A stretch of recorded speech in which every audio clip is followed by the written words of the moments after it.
Tonight, the Wolverines of Utah Valley open their 2013 basketball season hosting the Jaguars of IUPUI. Both teams coming off disappointing seasons last year.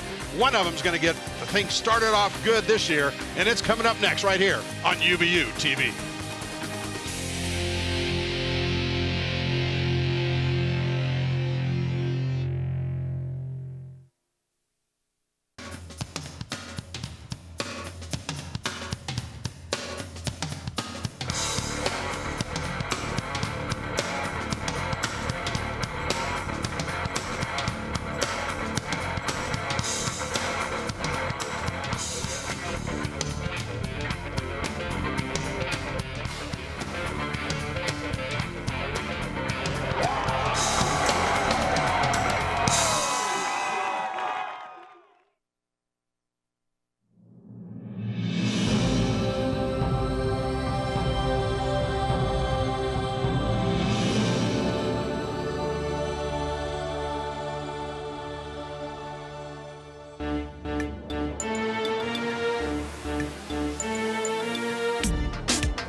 Tonight, the Utah Valley Wolverines at home to open the 2013 basketball season, taking on the Jaguars of IUPUI. Hello again, everybody. Jim McCullough along with Matt Peterson. We are courtside, Matt. New places, new faces. Good to see you again. You too. There's a lot of new faces.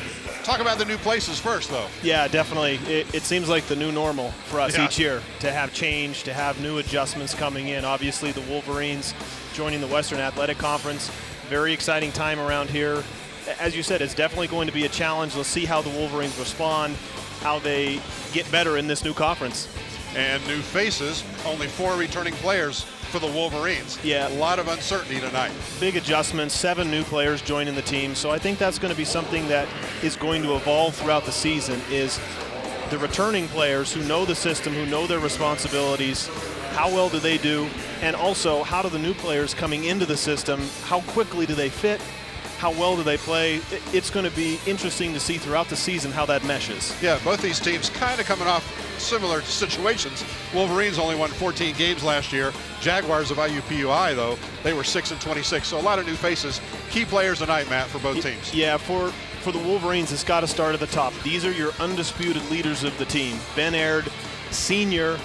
He was an All-Great West first team last year, joined by Holton Hunsaker, who's also a senior, another All-Great West first team last year. These guys are the ones that have set the tone for 3 previous seasons, and it shouldn't be any different this year. So those guys are going to be and play such a big and important role for the team. It'd be good to see how they've improved their games as well. Both seniors, we're looking forward to seeing a lot of good things from them this season. IUPUI, same situation. They've only got 2 returning starters, but these are the 2 guys you've picked as key players for them. Yeah, we're going to look at Mitchell Patton, who is a senior center. He leads all returners with 13.7 points per game last season. And we've got Ian Childs, who is a junior guard. Played very well in their first game, their exhibition win that they had. He had 22 points. So these 2 players are going to be important for the Wolverines to focus on early on. You cannot let them get off to a quick start. Yeah, which is exactly what happened last year. These 2 teams met in the first game of the season last year. IUPUI just ran away and left them. It was a 13-point win for IUPUI, but the game wasn't even that close. All right, so keys to the game for both teams. Start with the homestanding Wolverines. Yeah, we see these keys, they play out through every single game. They've got to rely on the experience of Holton Hunsaker and Ben Aird. That's how their season is going to go, is how well those 2 lead the team. Yeah. They've got to build off of their 7-game trip to China. That was, I'm sure, a wonderful experience for players, for coaches. They got a really good opportunity to get to know one another, to be around one another and really bond and get better. So they've got to continue that momentum that they had. And then, as we mentioned, they've got to get help from the supporting cast. We know the seniors that are going to be there. They're going to be those players at the top. Who else is going to come along and come along quickly to give the support that the Wolverines are going to need throughout the season? And for IUPUI, they're looking to get things straightened up. They lost their last 16 games last year. They only won one game on the road. They've got to do something to get it turned around. Keys to victory for them. Yeah, that's a tough thing to deal with and a tough stretch to go through. I think that they've got to rely on the two key players that we talked about. And you got to try and win that very first game. There's only one way that you can right the ship when you have a 16-game. You lose 16 games is you've got to win. And the starting game of the season, no better time, no better place or way to do it is on the road for them. So let's see how these two teams compete tonight. Should be fun. We're going to take a break. When we get back, starting lineups and your opening tip. Jaguars, Wolverines coming your way from Orem, Utah here on UVU TV.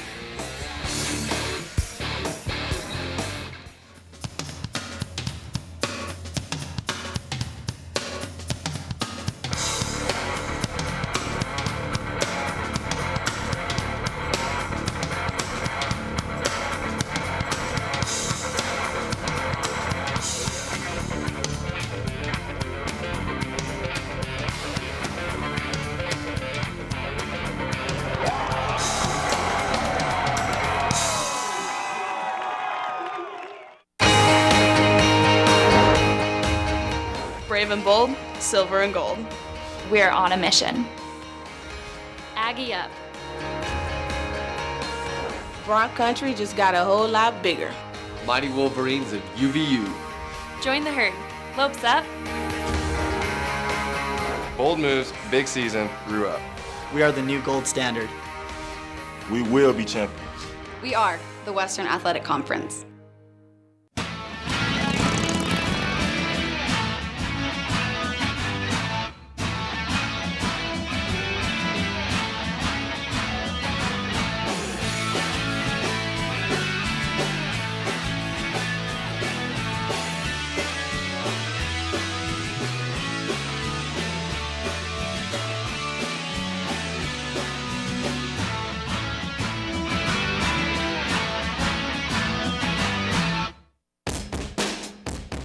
I hate math. I can't count how many times I've heard people say that. And as a math teacher, I take it personally. So, while working on my master's at UVU, I developed ways to help kids not hate math. Does engaged learning make a difference? You do the math.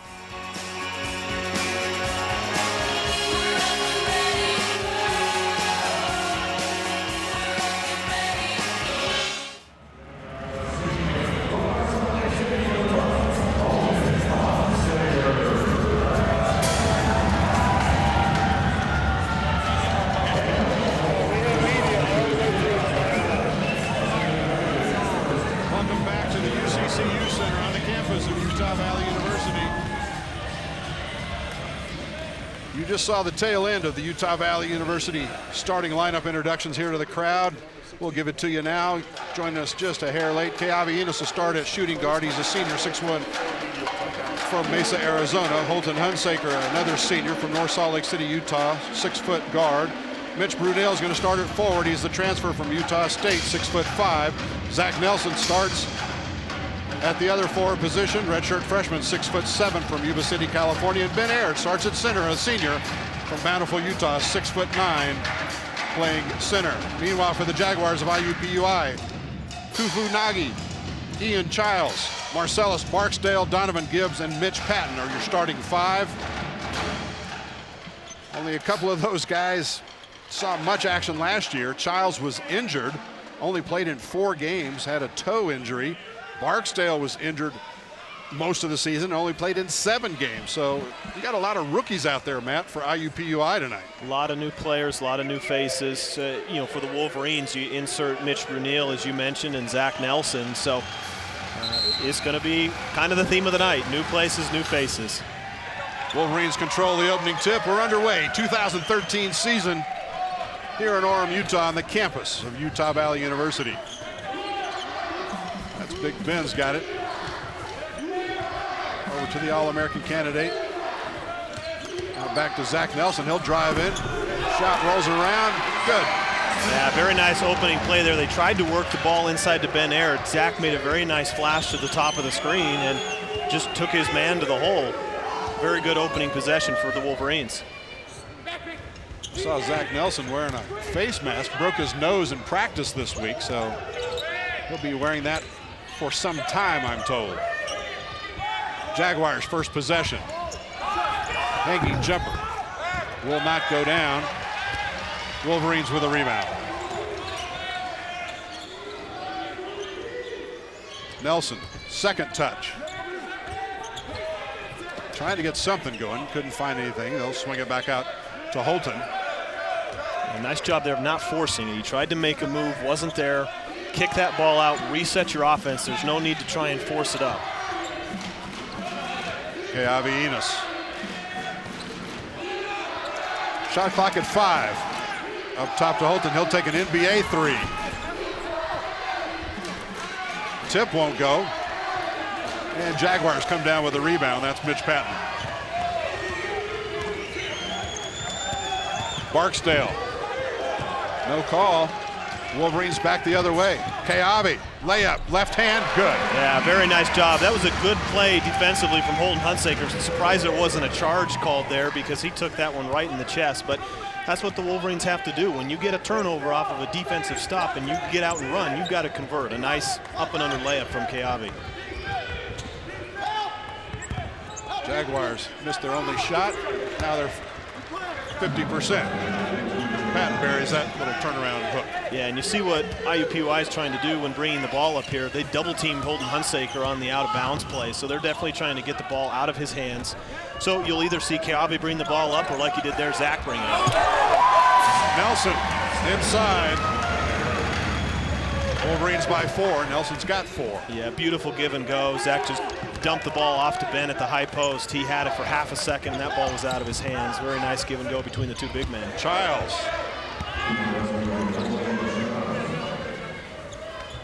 Long 2. This game starting off much different than these two teams did last year in Indianapolis. That time, blocking foul going to be called against Marcellus Barksdale, first foul of the game. Yeah, and this is something that we saw at times last year. I think, certain situations Holton wouldn't be able to bring the ball up as you see the replay. You see Zach just going right to the rim. The defender, Barksdale, just moving into him at the last minute. But when you get your point guard taken out of the game, so to speak, on inbounding the ball, what you have to have is either another guard or a big man to bring the ball up. Last year we saw that a lot with Nick Thompson. He was able to bring that ball up. He had a good handle on the ball for being a big man. And in that case, Zach just brought that ball up. And if you don't have a defender that's there to stop you, for him, just be aggressive, take it to the basket like he's done. And eventually they're going to have to change it up, and that will get the ball back into Holton's hands. Second free throw gives the Wolverines a 7-4 lead.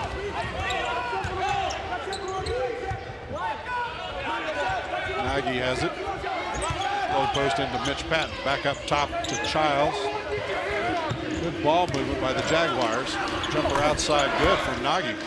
Yeah, almost like a 4-out, 1-in set there. They're trying to work that ball around the perimeter with screens on the ball, handoffs, and then dump it inside when they can. But that's when the defense is very difficult to guard, is when you get stretched out on the perimeter. It's that 4-out, 1-in motion. Nagy's first 2. Pulls the Jaguars to within 1. Nelson misses inside. Rebound comes down to the Jaguars. Barksdale goes right side to Childs. Down low again to Patton. IUPUI with the first lead of the night. Yeah, nice move there from Patton. Every time he's posted up, it's been on that right block. He's a left-handed player. He obviously is comfortable most on that block, so see if the Wolverines can get him off that spot. But a nice spin move and getting to the basket for a layup.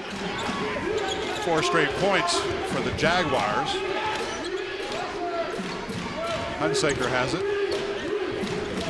Drives in, shot will not go down. Rebound back up and in from Brunel. Yeah, nice job of Mitch Brunel crashing the offensive glass. He almost had an offensive rebound on the possession before, but that's what you have to have from your 3-man. You've got to have someone crashing the glass, giving you an extra presence, giving extra opportunities. That's a travel there. Yep, good call from the referee. First turnover. Brings us to our first timeout. 15-28, first half. Wolverines by 1. My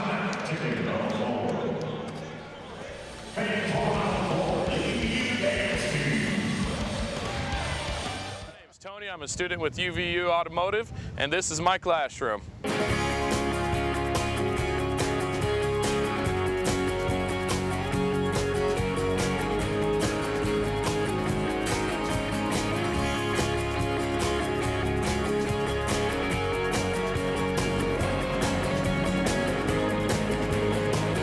At UVU, you can graduate with a diploma and a resume.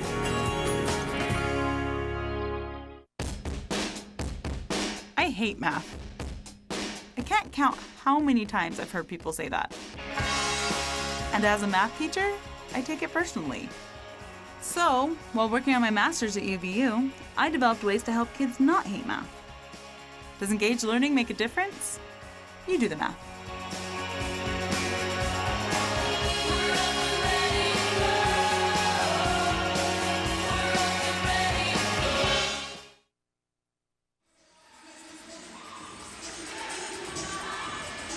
Wolverines leading by 1 early here in the first half.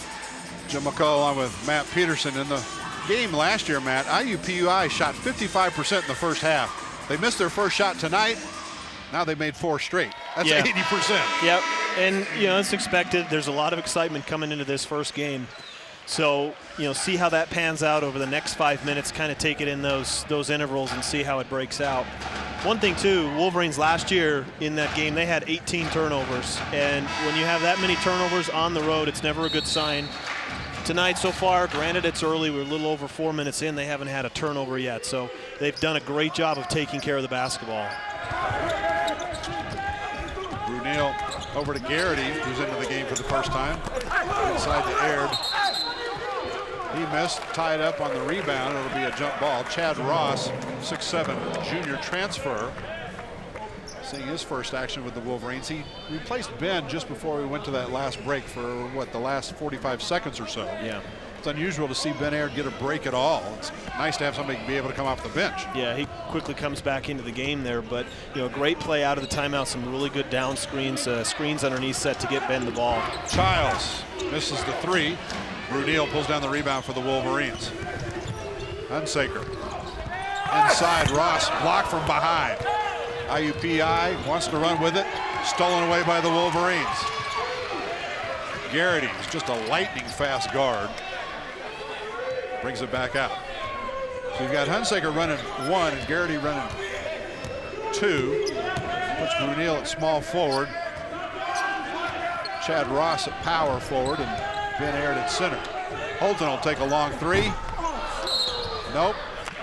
Foul inside on the rebound. Push off on Chad Ross. Yeah, great play run there. Holton Hunsaker coming off of a double screen. The first leg of it was set by Chad Ross. The second was from Ben Aird. But again, I love what I'm seeing. You can always tell the energy of a team and how focused they are, I think, early on, by how well they crash the offensive glass. And I've been impressed, even though there was a foul call there on Chad Ross. I love the effort. You're always playing with a lot of energy if you can get to the offensive boards. Taylor Brown, Keabe Enos into the game now for UVU. Ben Aird going to be called for the foul inside. Yeah, that was kind of a cross screen inside from the guard for IUPUI. I think Ben, as the guard was going away, got called with a hold, but Wolverines caught a break there. The man underneath was open. They got to have a little bit better communication on their screens. Ross goes to the bench, Nelson back in. Working inside. Gibbs couldn't get anything going.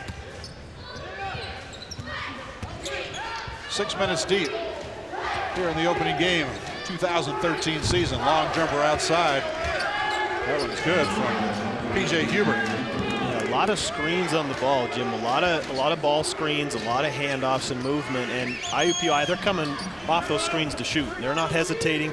They have a shot, they're shooting. Great play there from Zach Nelson. Went to set a screen on Keabe Enos and just slipped the screen. Didn't actually make it all the way out. Great read defensively and a nice pass from Keabe and a good finish.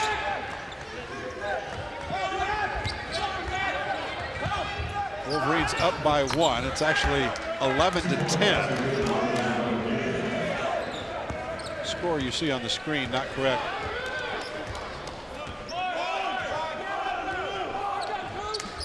Now we got it fixed.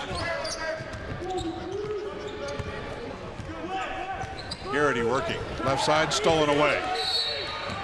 And then a little frustration foul on the reach in from Garrity. Hayes Garrity, 6'1", sophomore, transfer. originally from Beaverton, Oregon. Watched him in practice a couple of times. Then in the Meet the Team scrimmage night, got a lot of speed. Ben Aird will take the seat, checking in for the Wolverines. First time we've seen Brendan Evans, 6'5" junior transfer. Modesto Junior College. Wolverines down by 1. Just under 13 to play. Holding inside. Well, didn't take long for Brendan Evans to get into the scorebook, huh? Yeah, quick foul there. There's a lot of screens going on in the paint underneath the basket. Cross screens from big guys screening one another, cross screens from guards screening for the big guys, and the Wolverines are having a hard time getting around and beating the man to the spot, and that's why they're getting called for some of these fouls inside. Turnover, IUPUI. Pass a little too hot to handle that time for Donovan Gibbs. Yeah, IUPUI does a lot of action just so far. It seems like trying to get those outside ball screens, trying to get those inside picks, inside cross screens to free up either a guard or a big guy to post up.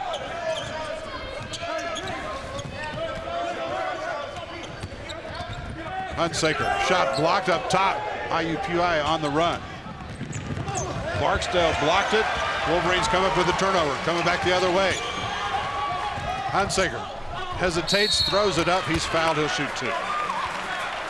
Yeah, great job. Holton was back defensively after he had his shot blocked. Keaveina sprinted back and got in the lane, but watch this move from Holton. Nice crossover move there. Knows that you're going to have trailing people come, and just look at that very simple pump fake. Just a very small motion, very simple pump fake. Those big guys think that you're going up the very first time. Get them up in the air. You know, that's Holton, vintage Holton right there. You know, knowing what the defense is going to do and taking advantage of it. Holton Hunsaker at the free throw line, one of the nation's best. In fact, last year he finished 4th in the nation in Division I in free throw shooting percentage. Out of 115 free throws, he only missed 11. It's kind of the way you used to shoot, Matt. I wish. Maybe in practice.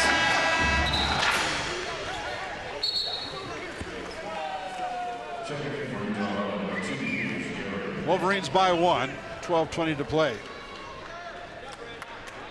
Coach Dick Hunsaker is really putting out a lot of different lineups out there. Yeah, substitution a lot, it seems. It doesn't seem like they've normally done this, but you know, obviously he has a sense that he's doing that for a reason, and he's getting a lot of players involved very early on. Hubert gives over to Barksdale. Up top now to stand back. Over to Nagy, 15-second shot clock. See, this is a 5-out, not great block there from Zach, but that's just a 5-out motion. Big guys out on the perimeter, big guys going inside. Just that 5-out motion, what they're looking to do. Turnover Wolverines. Nelson threw it right to Barksdale. Here's a long 3 out front. Wolverines track down the loose ball rebound. P.J. Hubert couldn't get that one to go. So Garrity running point guard now. Swings it over to Keavi. He'll take a long 3 right side. Rebound comes down to the Jaguars. Still a 1-point lead for the Wolverines.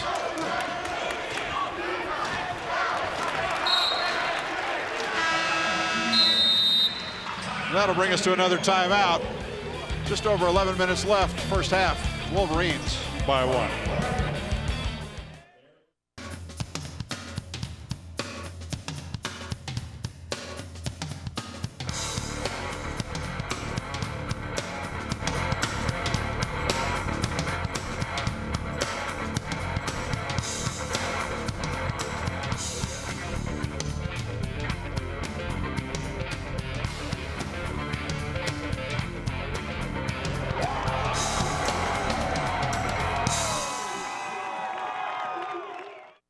I'm Sylvia Bentley, an anthropology student at UVU studying ancient Peru, and this is my classroom.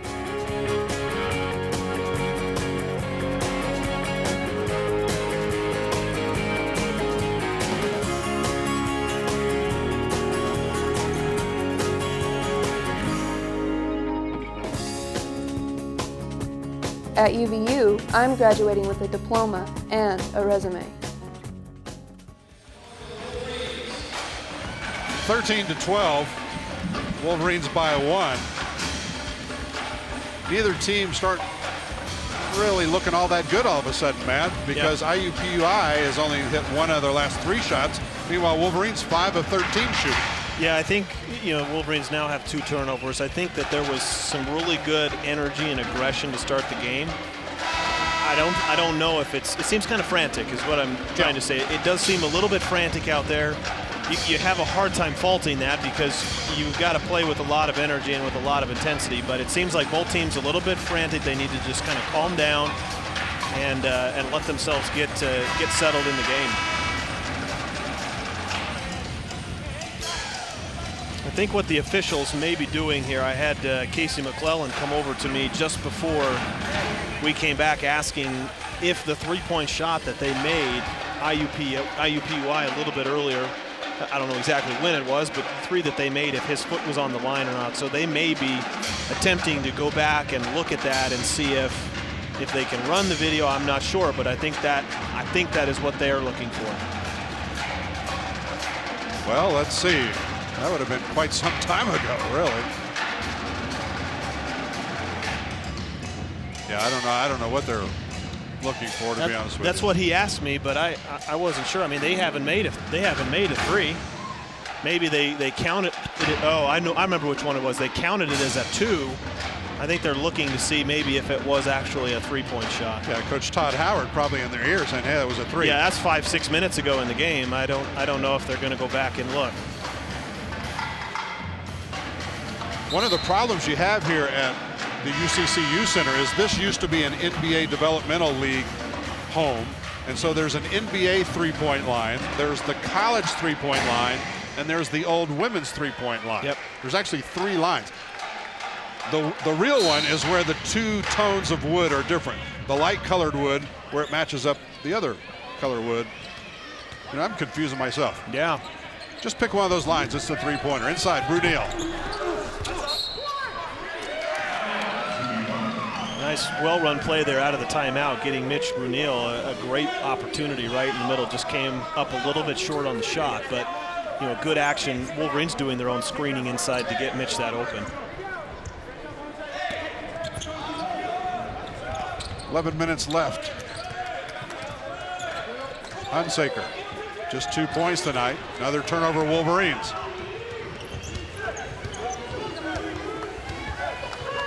Their 3rd. Meanwhile, IUPUI has 6 turnovers. Childs shaking and baking inside. Fights for it, and they're going to give it to IUPUI. Yeah. Pretty good job there on the baseline. Hayes Garrity getting himself back, forcing a tough shot, but that weak side rebound open for IUPUI, and they get that offensive rebound. Long 3, that is definitely a 3-point attempt that time. Off the mark, Barksdale misses that one. Wolverine basketball. Still 13-12.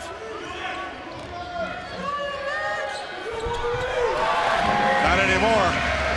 Yeah, Garrity. Splendid move. Hayes Garrity had the ball at the top. He called for Ben Aird to come up and set the screen, and he went before the defense was even close to getting in position. Just split that screen. What a move and a left-hand finish. Patton inside. Hits the deck hard. Foul's going to go inside against Ben Aird, his 2nd.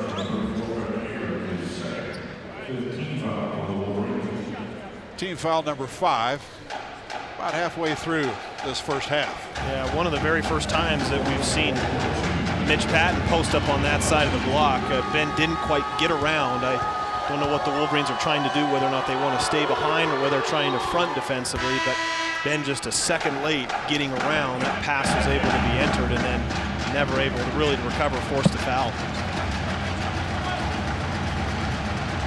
They say I don't know what the Wolverines are doing inside, because sometimes they take the approach of fronting the post where it's just going to be a full front, or sometimes they may do like a 3/4 or even just fully play behind. I've seen them do each time, or different possessions, they've guarded it different ways. Mitch Patton gets 2 the hard way. Wolverines lead is cut to 1. Ben Aird goes to the bench with those 2 fouls. Might not see him again here in this first half. Inside feed, nice play, nice finish from Brendan Evans. Yeah, great play because Zach Nelson looked like the kind of the decoy almost. I think the play may have been run for him, but he didn't get that ball on the cut through, and Holton saw the diagonal pass to Brendan Evans. Great read, great pass and finish. Carry is the call. You don't see that very often. No. You definitely don't. Well, I know you never carried the ball when you played. Never. It's interesting at the higher levels, NBA, they're focusing on that, so maybe it's kind of trickling down into the college game a little bit. But first time we've seen it tonight. Garrity splits the D. I believe you said he was a speedy guard, right, Jim? Yeah. Yeah, incredible speed. And especially when you get the defense that tight on you that far out, they're going to loosen up. They're not going to play him so tight because he's shown the ability just to get past defenders. Wow. Kufunagi, 6'4" junior, went in for that one, and it was rejected. Yeah, great recovery here. You see Mitch Bernil gets beat, but then he doesn't give up and just recovers, and great effort on his part. Nice camera work by our student crew here from UVU's digital media department. Under 9 minutes to play first half, Wolverines by 5. Maggie will give it over to Childs. Hanging jumper will not go. Rebound, Holton Hunsaker. Nice job of Holton awareness, coming off of his man, plugging that lane, not allowing Childs to get all the way to the rim. That's just a little thing that will help win basketball games, that awareness and offside D. You know, I'm looking at these 5 Wolverines on the floor. These might be the 5 fastest players they've got. Yeah, smaller lineup, definitely. You know, you see IUPUI has a little bit bigger of a lineup, but yeah, definitely this is a smaller lineup.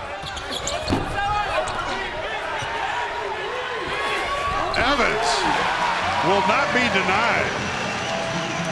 It's a 6-0 run for the Wolverines, and they're up by 7. Yeah, nice job of following your shot there. I think he knew once he shot that he didn't quite think it was going in, but just stayed with it. And Gibbs buries the 3.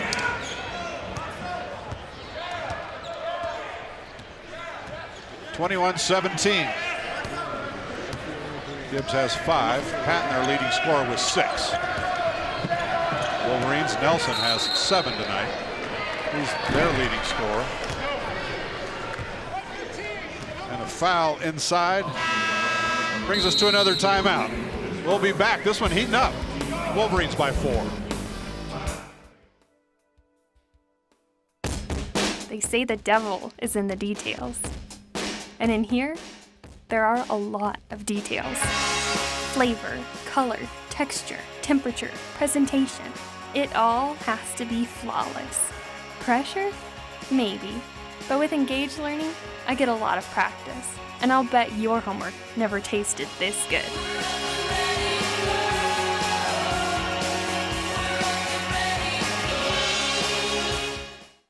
Come join the student section and cheer for the Mighty Wolverines. Mighty Athletic Wolverine League sports passes are now available. Your mall pass gets you tickets to every NCAA home game, free food at the tailgate parties, prizes at the games, and lots of new friends. Get more information on their Facebook page or by calling Campus Connection at 801-863-8797. Go UVU!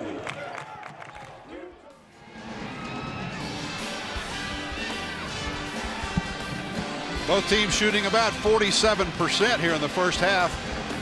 IUPUI 7 of 15, Utah Valley 9 of 19.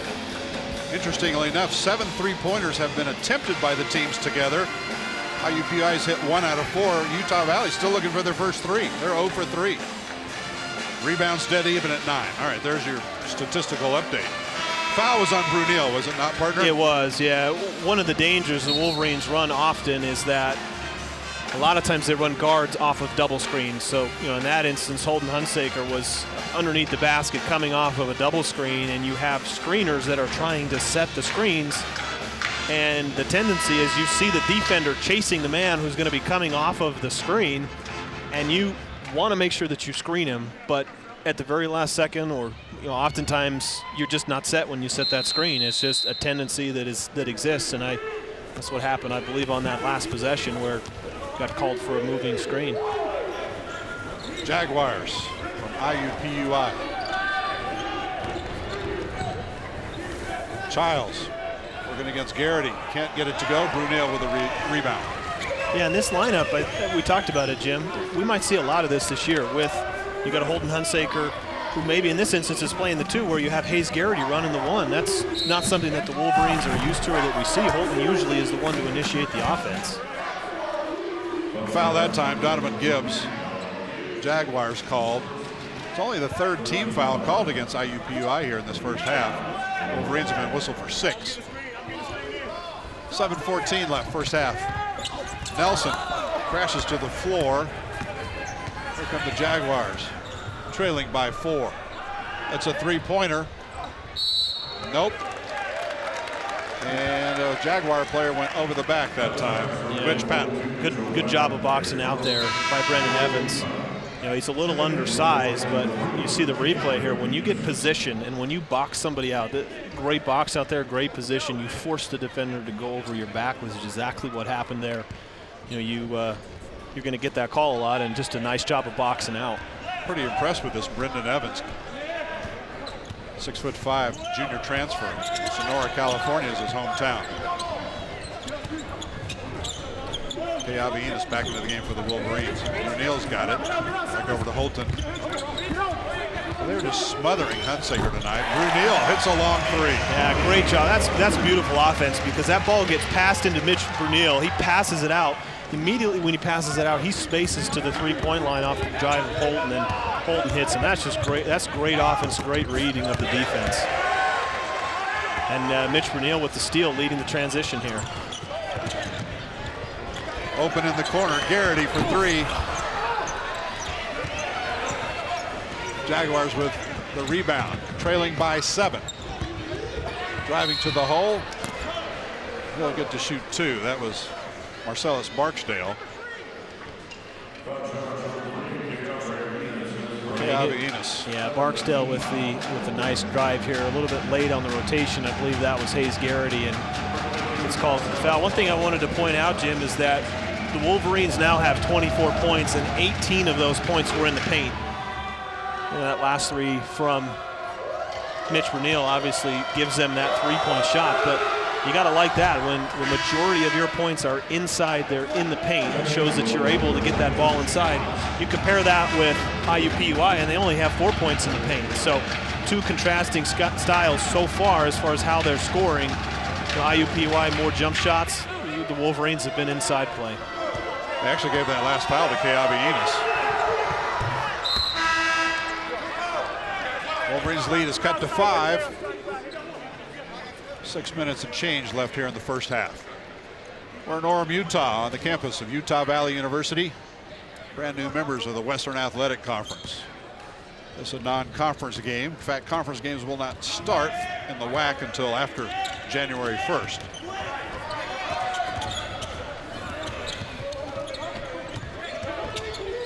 Keavi got his man up in the air, couldn't get the jumper to go. Tip back out to Brunel, though. Yeah, once again, another offensive rebound. Take your choice there. Taylor Brown crashing the glass, Mitch Brunel. So, again, splendid offensive effort. Nice drive from Hunsaker. Holton has had to work pretty hard for his 4 points tonight. That's his first basket from the floor. His other 2 came from the free throw line. Yeah, gets a nice crossover. Look how he gets his head up on the rim, never leaves the rim.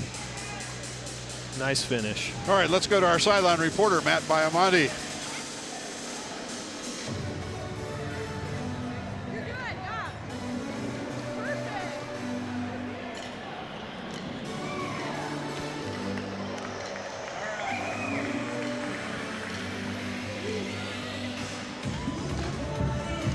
Hey guys, I've been really impressed with the play of Hayes Garrity and Brendan Evans tonight. I think they're both benefiting from a trip that the team took to China this offseason. Once every 4 years, the NCAA allows a college team to take a trip over to China. And because of that, they were able to have a couple extra practices. They played a couple exhibition games, and there's a lot more experience coming from these players. Back to you guys. 26-19, Wolverines by 7. Childs gives over to Gibbs.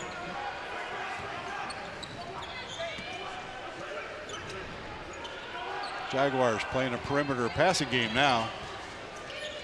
Starting to drive is Childs, trying to work his way between two, and ball just goes out of bounds off the Wolverines. Yeah, nice job of defense here from Holton Hunsaker, holding his ground, and you get help coming over from Chad Ross here as well. But watch how Holton is just able to hold his ground and not let Childs get around him. A lot of contact there, but no call from the official. Back to live action. 10 seconds on the shot clock. Jaguars have to hurry on this one. Barksdale. And once again, Wolverines getting hurt with the pick on the ball, drive to the basket. That's really hard to defend. It's a tough action, unable to defend it at that point. Barksdale's got 4 points. Patton, the leading scorer for the Jaguars, with 6. Nelson, the leading scorer for Utah Valley, with 7. Brunel for 3. Taylor Brown tracks down the loose ball, rebound. His 3 won't go. Jaguars with the rebound.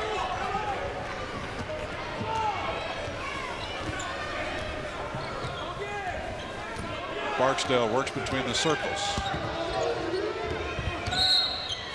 All of a sudden, they're starting to call this a little tighter than they were early in the first half, partner. Yeah, a little bit tighter. I think the teams are getting a little bit more accustomed here. What you see the Wolverines doing a lot defensively here is that a lot of similar size across the board for the Wolverines, a lot of similar size for IUPUI. Saw a couple of switches on screens on the ball, so let's to see if the Wolverines kind of continue that in opportunities. Not worry about getting through the screens, just switch and move on. That foul was on UVU's Chad Ross, his 2nd. He'll remain out there. Yeah, that wasn't a shooting foul. Or they're not in the. I don't think IUPUI is in the bonus, are they? UVU has committed 8 fouls. No, that would put them in the bonus then. If that's the discussion, it might be on. Taylor Brown's trying to claim that the foul was on me, but they originally called it on Chad Ross. I thought it was an issue of whether or not it was a shooting foul, but clearly if they're in the bonus, then going to be at the free throw line. So I think the officials just want to huddle up, clean up. They might want to look at the replay on this one. I don't know.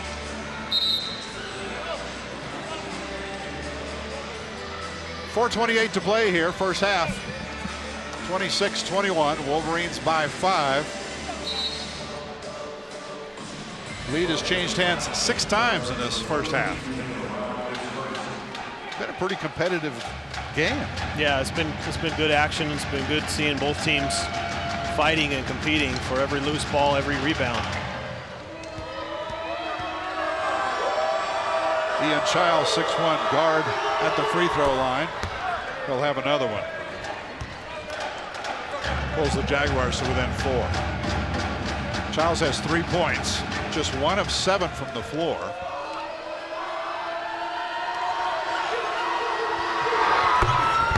He being one of the key players, you'd probably consider that a success with 4.5 minutes left, only holding him that many points and 1 of 7 shooting. So a nice job from a number of guys defensively.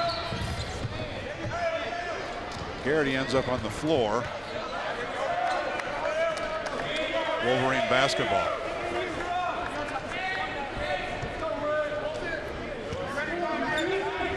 Wolverines have 2 starters on the floor right now, Keavi Enos and Zach Nelson. Nelson with the basketball up top, working hard against Donovan Gibbs. And Gibbs going to be called for the little reach-in foul. Yeah, there's a lot of pressure being applied by IUPUI as a team out on the perimeter, and you saw Zach try and combat that with some shot fakes, with some ball fakes, and eventually try and drive. But IUPUI definitely putting a lot of pressure out, and I think that's resulted in a lot of baskets for the Wolverines. So you got to stay aggressive on that when you're being pressured. 2nd foul on Gibbs. Keavi couldn't get it to go. Blocking foul inside though on IUPUI's Mitch Patton. That's going to be his 2nd. Team's 6th. This was a great play because wow, one other way, maybe moving in a little bit there at the end, but another way that you combat pressure, and I think that looked like a designed play out of the timeout, is that you do backdoors. You get a lot of movement away from the ball, backdoors cutting off the pressure, and that's exactly what Keavi did. I believe he was the man that inbounded the ball, got it in, cut backdoor, and was rewarded. So a nice play coming out of the sideline out of bounds play. Second free throw is good. Keavi's got 3 points tonight. Wolverines lead it by 4 with 4 minutes to play. First half. Opening game for both these teams of this season. Chad Ross slaps it away from Stanback, and Stanback evidently tipped it again just before they went out of bounds. Yeah, great play, Chad Ross getting around the offensive player on the block. Wolverines by 4. Back in a minute. I don't think of myself as just an undergrad. Okay, so I'm a sophomore, but I'm at UVU where it's all about engaged learning. Leading a project on DNA research, I don't have to wait for grad school to get this kind of experience. As a UVU student, I guess you could say engaged learning is in my DNA.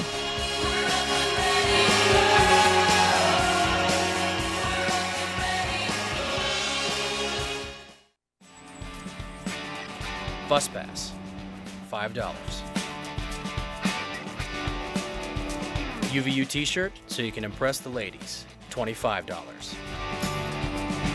iPod Nano, $120. A degree from UVU so you can afford your own car someday. Priceless. For everything else, there's student loans.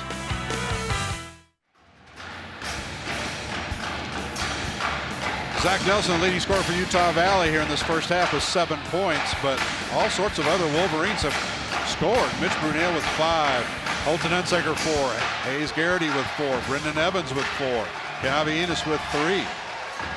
The guys who you thought were going to score some points inside, Ben Aird, Chad Ross, both scoreless. Yeah, that's unusual to have that happen, but you know it's a great sign that you're getting production off of the bench, and so quickly when they came into the game they produced. And you know it takes a lot of the pressure, it takes a lot of anxiety from the starters that are usually ones that are picking up the scoring load. So I think that's a huge positive so far for the Wolverines. As you mentioned, they've got great production across the board. Not one player is sticking out. They've all contributed offensively. Both Ben and Chad are on the bench with 2 fouls each. Or excuse me, Ben is. Chad's out there again. He's got the ball. Inside Nelson. Quick Zach Nelson is. Over to Ross. Well, scoreless no more. Yeah, great shot there from Ross. And that was a nice two-man game. They worked the ball inside, got it out, worked it back, cut it out. And Chad with a nice pump fake, finishing the jump shot. That was a great play. Chad Ross, one of those good-looking junior transfers that have come in here. Played at Waycross Community College. Originally from Snellville, Georgia. Jumper way outside for 3. No good from Barksdale. Wolverines with the rebound. Coming up at 3 minutes left here, first half. Wolverines by 6. Oh my goodness! Just a little bump foul by Stanback. Yeah, you see Stanback there. What he's just trying to do is extend that offensive player out. You got to come out and show on the screen, but I think he definitely showed a little bit too far. And if you're an offensive player, you just read that. You see that defender out. You try and make contact. You make the official make a call there. Just draw ever so little contact, and from a big guy in that position, it's a lot of. Oftentimes, it is going to be a foul call. Garrity pushes the lead out to 7. Matches UVU's biggest lead. IUPUI's biggest lead, 1. A lot of Utah Valley fans not familiar with IUPUI. It's Indiana University, Purdue University at Indianapolis. Both Indiana and Purdue combined forces to create an entity there in downtown Indianapolis. Really nice campus, terrific facilities. Had some good players come out of there. Long 3, won't go. Stanback tracked down the rebound. No harder rebound than that one right there, that long rebound coming out. Chad Ross, nice job of blocking out, just went over his head. Hunsaker deflects that one up into the stands. It'll be Jaguar basketball. 2:28 to play. First half. Wolverines up now by 8, their biggest lead of the game. I think the Wolverines have done a really nice job in the last several possessions defensively. I think their positions have been outstanding. You know, deflections here, deflections from Chad inside, deflections from Holton on that last play, and you get a turnover here. Their positions have been wonderful. Nelson, showtime. Oh, I thought he was going to slam it home. It's like he kind of slipped at the last moment there, got a little off balance, but... Well, the good news is he didn't miss it. Yeah, and it went in. That's the best news of all, of course. Wolverines by 10. Yeah, see, there you go again. Great defensive position. Holton rotating over, getting in the passing lanes. IUPUI going with that 5-out motion. Not really looking to post up anybody inside because they've got Mitch Patton out of the game, but I just love the way that the Wolverines have positioned themselves on the ball as well as off the ball. They're doing a great job of that. Under 2 minutes now, first half.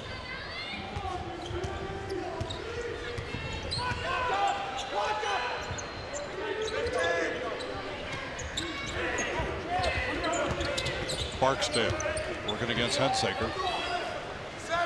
Gives it over to Standback. Long 2. Yeah, good shot there from Standback. Get it in that short corner right along the baseline. Kind of a tough position for Chad Ross to be in. Do you go out and guard him or do you let him shoot the jumper? And he knocked down the jump shot that time. Stopped a 7-0 UVU run. UVU creating some excitement on this possession. Chad Ross, offensive rebound. Can't get it to go. Jaguars with it. Childs weaving his way through for the layup. Yeah, once again, there's that pick on the ball. Not able to seal off the guy who's coming off of the screen. Just not able to get in front, and that's been kind of the Achilles heel so far. You see that space in between Holton and Chad Ross there? You can't have that. That offensive player in that instance is going to drive through that lane all day long. That needs to be shortened up a little bit. Childs now with 6 points. Yeah, there's another angle of it. So Wolverines definitely didn't communicate there. Chad Ross a little bit too extended coming off that pick on the ball. Childs able to drive to the rim. Both teams have had 7 players score points here in the first half. 6 each for Childs and Patton for IUPUI. They're the leading scorers. Meanwhile, for Utah Valley, Nelson, redshirt freshman, leading his charge with 9 points. Garrity off the bench with 6. Brunel with 5. Hunsaker and Evans with 4 each.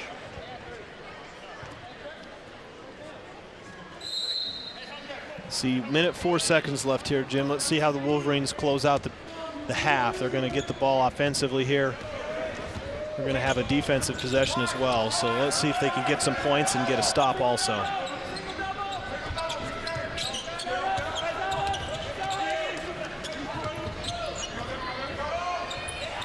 Hunsaker taps it over to Brunel as he was falling down.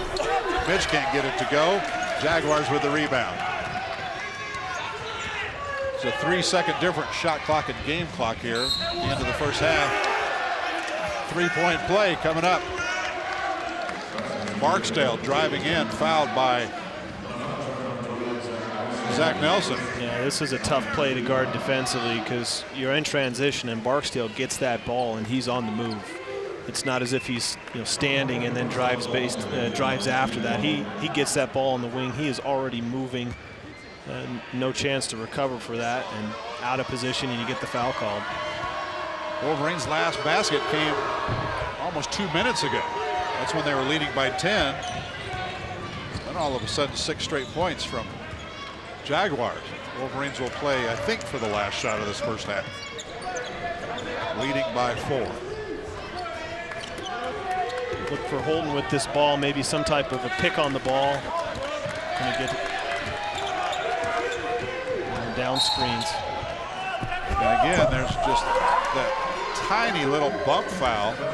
Kufunagi being called his first. Going to put Holton Hunsaker at the free throw line with 8.9 seconds left here in the first half. Yeah, you see Holton, there's this action, this down screening action coming there by Brendan Evans, and Holton just sees that the defense was probably expecting that, saw an open lane, and gets the foul called on the drive. Hunsaker with 4 points here in this first half, 1 of 6 shooting from the floor. He's 3 of 3 from the free throw line, however. Pushes that Wolverine lead out to 5. 8.9 seconds here. You're going to have to get back in transition. Don't allow any easy baskets. Definitely don't want to foul any shot. You got to get a hand up and contest with just minimal time left here. All right, there's his only miss of the season. Good to get that one out of the way. Jaguar basketball. Time winding down at the buzzer. Will not go. That's how he sends the teams to the locker rooms. Wolverines leading at halftime by 5, 34-29. Heck of a first half. Don't go away. Halftime coming up. People talk about life after college, you know, entering the real world. But this is engaged learning. I'm not just reading about it or watching someone else do it. I'm learning by doing. I'm at UVU. I'm in the real world every day.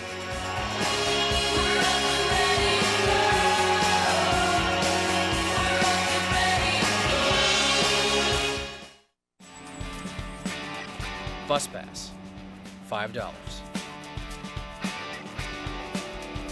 UVU t-shirt so you can impress the ladies, $25.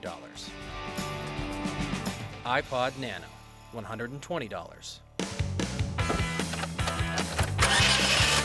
A degree from UVU so you can afford your own car someday. Priceless. For everything else, there's student loans. I'm Joe Luce, an anthropology student at UVU, and this is my classroom.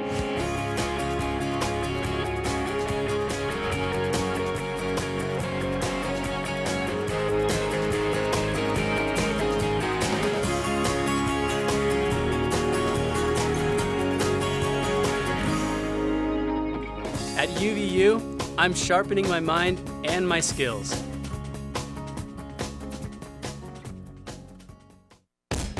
I had an idea. Lots of people have ideas. But engaged learning helped me develop my idea and make it real. And now with sales over $1 million, best assignment ever.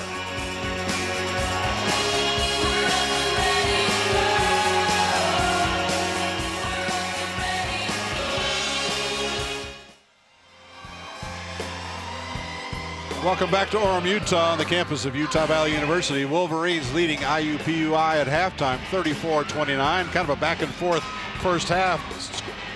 Lead changed hands 6 times. Wolverines built a 10-point lead. IUPUI chipped away at it. We'll talk more about that in a minute. Hey, we're joined courtside by a very special guest. UVU has joined the WAC, and as a result, a lot of their teams now are competing at a much higher level.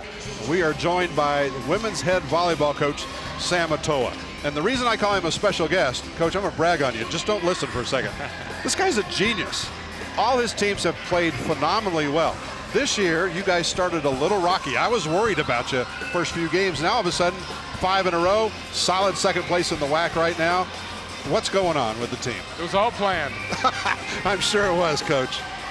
You know, it just took us a little while to kind of figure a few things out. We had a young team, and we still do have a young team. However, we played a very difficult preseason, and we had certain opportunities here and there to be able to win a few games. However, we learned from those experiences, and we've been able to do that as we went into conference. So we're excited to be in this conference. The WAC is just awesome for us, and the competition level has been great. And you know, being where we're at right now, you know, couldn't be more pleased to have 2 more matches, 1 at home and 1 on the road.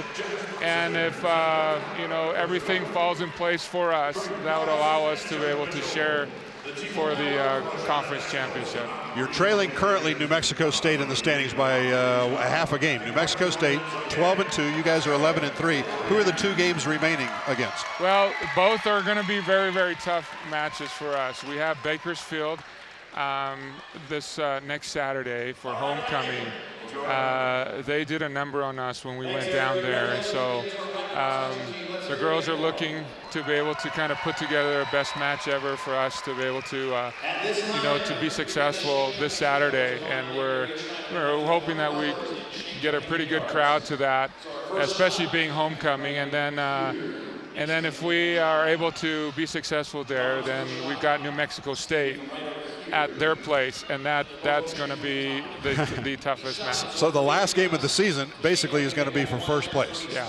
In the regular season. Right. Then you've got the conference tournament coming up, and that's in Phoenix, if I recall. Correct. Is that at Grand Canyon's facility? It is. Yeah. The week of Thanksgiving, Monday, Tuesday, and Wednesday. If we end up either being first or second, we'll end up playing, having a first round bye, and then playing on Tuesday in the semifinals.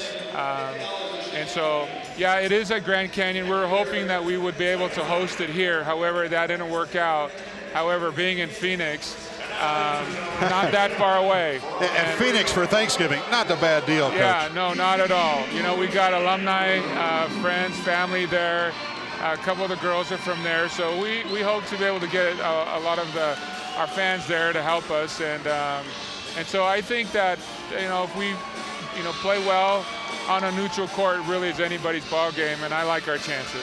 Now, your teams have been known as some pretty doggone good volleyball teams, but you haven't had a chance really to show your stuff postseason.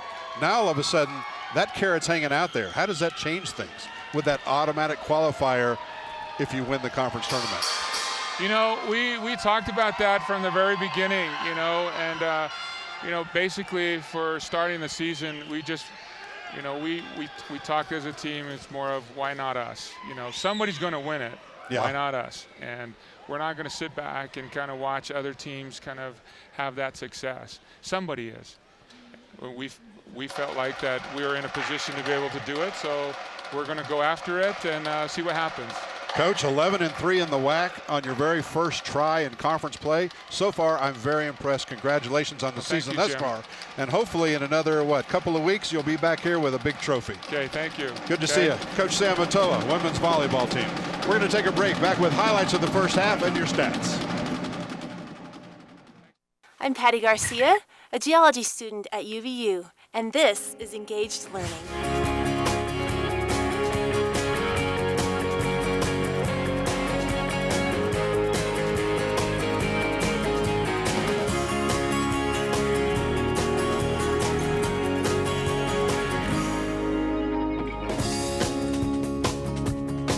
At UVU, I'm learning by doing. Welcome to Utah Valley University, home to an educational philosophy that engages its students in hands-on, practical education.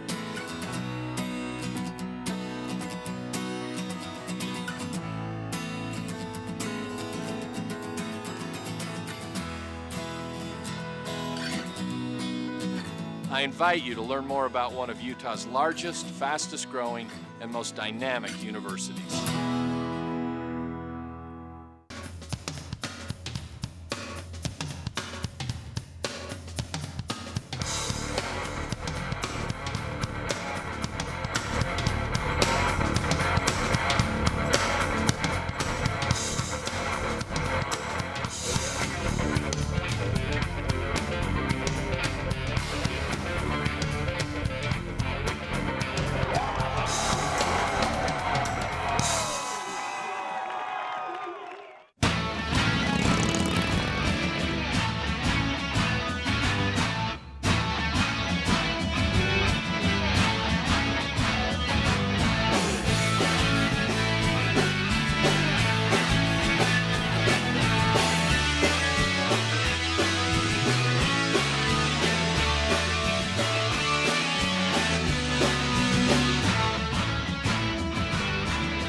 UCCU Center.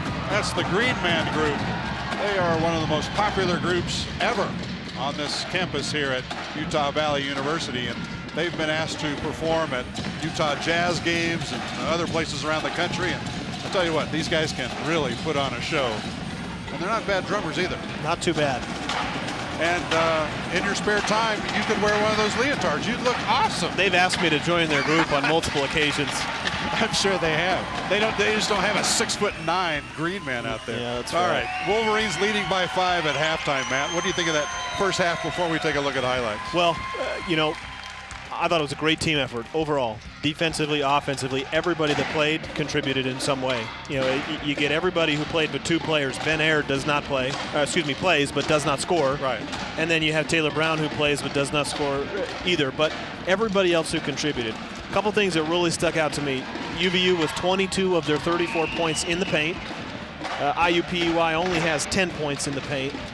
Wolverines have turned 10 Jaguars turnovers into 10 points offensively, and they themselves have only had 4 turnovers, and that is great news, great thing to see. When last year in the game they played, they had 18 turnovers. Anytime you can have 4 turnovers in a half, you're mentally there and you're mentally focused. And the way that the whole team played, I thought offensively, defensively, top to bottom, stuck out to me more than anything. All right, let's take a look at the first half highlights. And partner, as a former player, I'm going to let you walk us through what we're looking at here. Yeah, we saw a lot of really good things. I think the theme that you're going to see here is driving to the basket. You had Zach Nelson drive to the basket. There you have Keave Enos drive to the basket. A lot of these defensive efforts were impressive in how they played. I mean, just look at the highlights time and time again. It's in the paint, it's in the paint, it's in the paint, and it's from your guards too. And for the Jaguars, a lot of what they did was these perimeter jump shots, whether it be from Mitch Patton, from Ian Childs.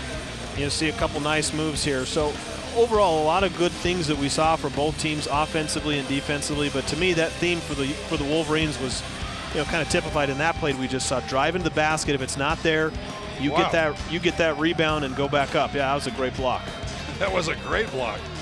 Sam Atoe would be proud of that. Yeah, sign him up for the volleyball team.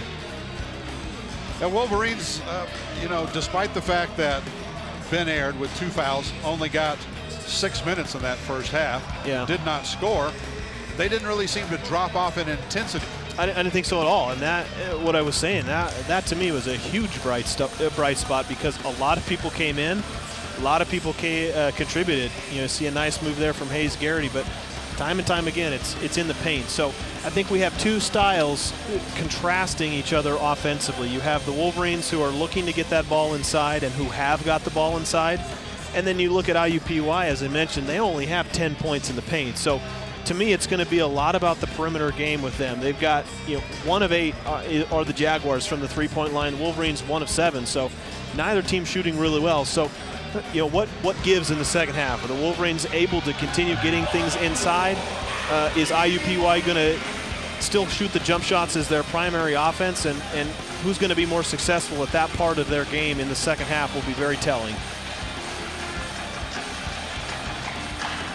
Wolverines shot 42% that first half. Meanwhile, IUPUI shot 46%. And again, rebounds almost dead even. Both teams hit 1 3-pointer each. It was basically the turnovers that difference in that first half. Yeah, and you give a lot of praise to the defense of the Wolverines because it's hard to guard against a more perimeter-oriented team as we've talked about some of the things that they do on the perimeter. But I think it's been a great start for the Wolverines. I don't think we expected any of the fact that Ben Aird would have played only 6 minutes and would not have scored. So the fact that Wolverines have done well without him on the floor, you look for him to come in and have an impact. Wolverines lead by 5. We're at halftime, getting ready to start our second half.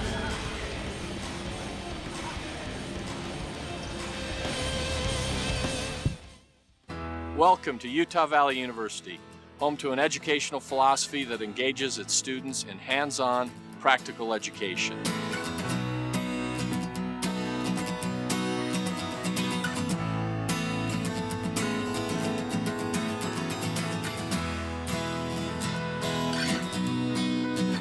I invite you to learn more about one of Utah's largest, fastest growing, and most dynamic universities.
I'm Sylvia Bentley, an anthropology student at UVU studying ancient Peru, and this is my classroom.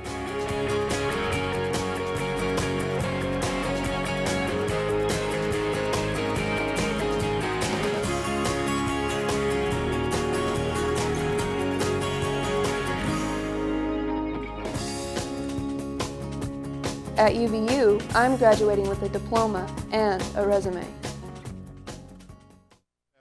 I'm sitting here.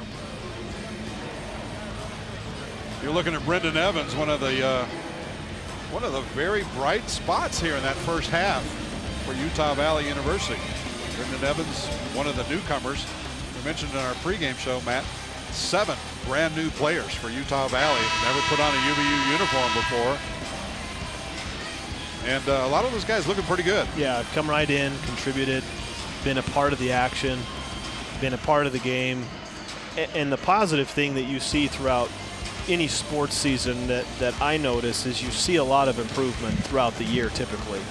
So I think it's just, momentum, improvement, nowhere but up from here, because when you get these guys coming in, the more playing time they get in the environment, the more practice time that they have, they're only going to get better. So it's been fun to watch in the first half. Wolverines start the second half with possession. 5-point lead. Ben Aird. He's got fresh legs if nothing else, having only played 6 minutes that first half due to 2 fouls.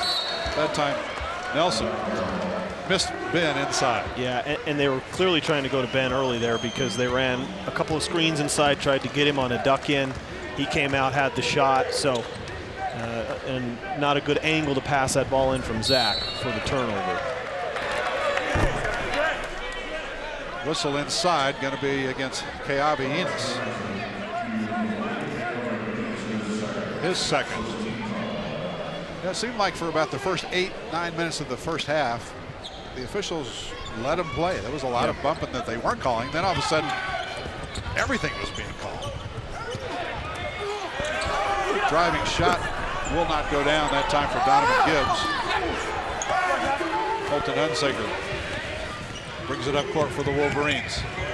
He'll put up the 3, bottom. Yeah, great job. Zach Nelson ran down the middle of the court. I didn't see if any defenders drew onto him, but Holton, that's just a rhythm jump shot.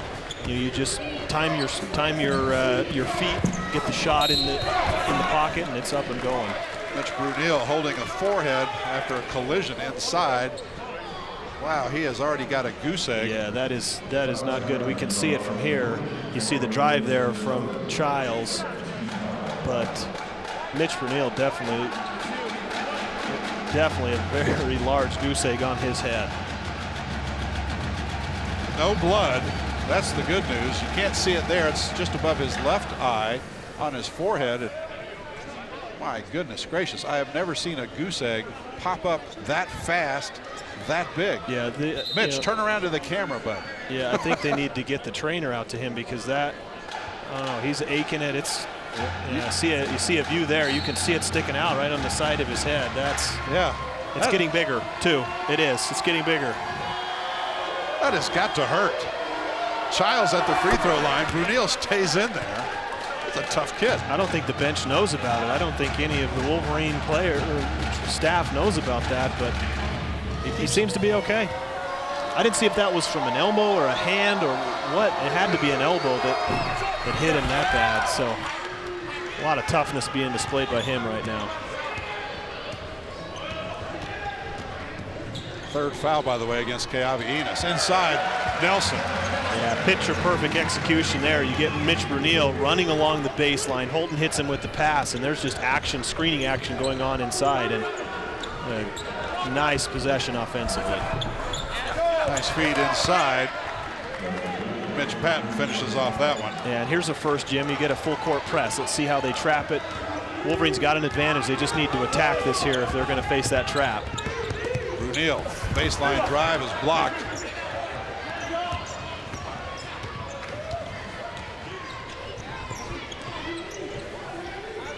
Wolverines by 7. Played about 2 minutes here in the second half. Jumper for 3. Will not go for Childs. Wolverines with the rebound.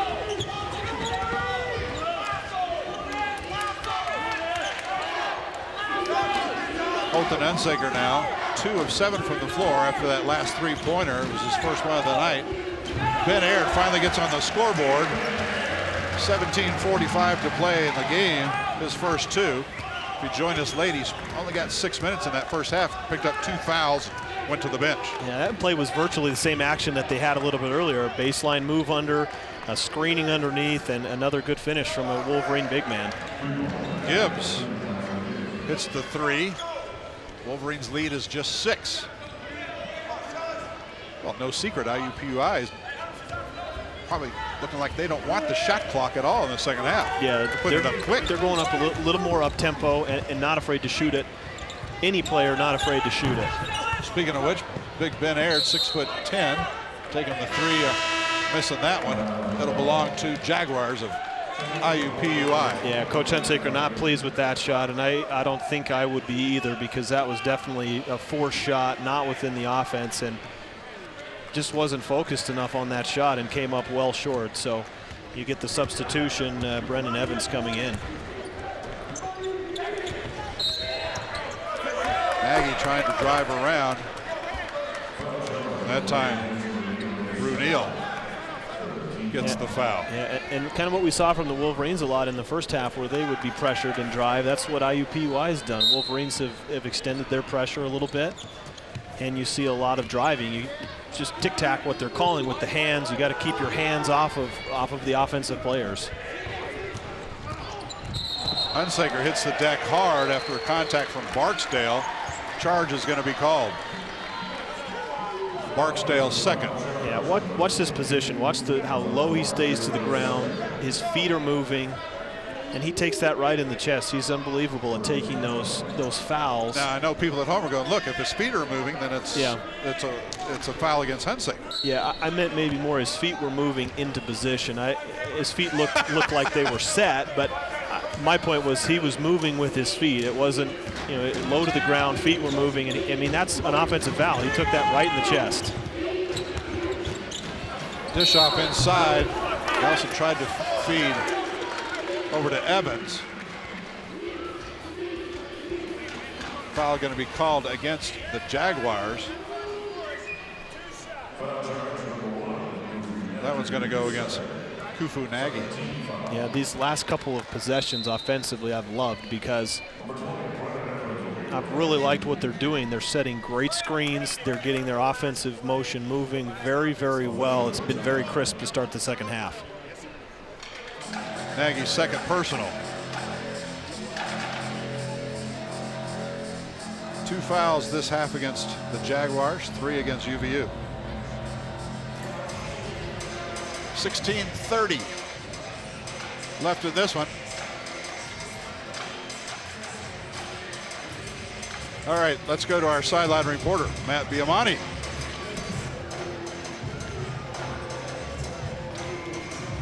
Hey guys, the Wolverines have one more home game before they head out on the road. They have played difficult competition in the past with trips to Washington State and Arkansas, but this year they have upped the ante with road visits to Oklahoma State and Oregon.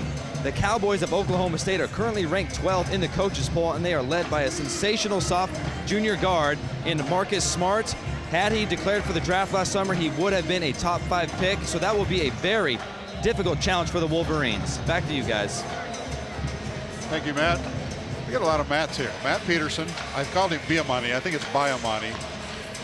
I can change my name to Matt. Jim. Can I keep mine? Matt. Yeah, please. There's a view of the goose egg. Yeah, Mitch Brunel with the goose egg that is getting bigger by the second. Well, as long as he doesn't suddenly think he's some sort of superhero. Do you think he's going to have a headache tomorrow? I would think so. I've got a headache just looking at that. That looks like it hurts. Good grief. Man. He stays out there. Tough kid. Yeah. At the free throw line. Brendan Evans, Jr., Sonora, California.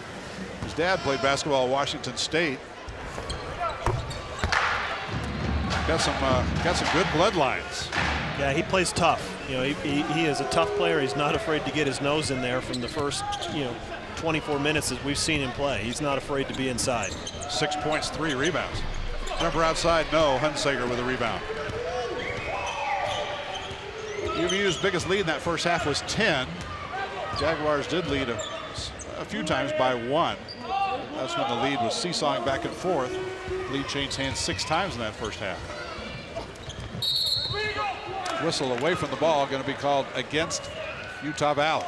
Yeah, again, this is the dangerous thing that I was talking about a little bit earlier. You're going to get, Brendan Evans with a foul there. With all the screens that are being set along the baseline, we've seen a ton of screens being set in the first 4 minutes here. It's hard because your tendency is to move and hit the guy who's defending the screen. So you got to just make sure that you're set and not be moving at the time of the screen. Look at the ball movement from this Jaguar team. It's pretty impressive. And a foul is going to be inside against UVU. I was going to go against Zach Nelson.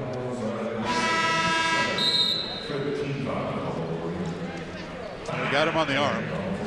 Definitely came down at the last minute there. 15:44 to play. Wolverines out in front, 43-35, back at 60. To the young ones, the small ones, the ones they had planned on leaving in their shadow. I know your determination, your heart, the need you have to prove something, the sweat, the miles,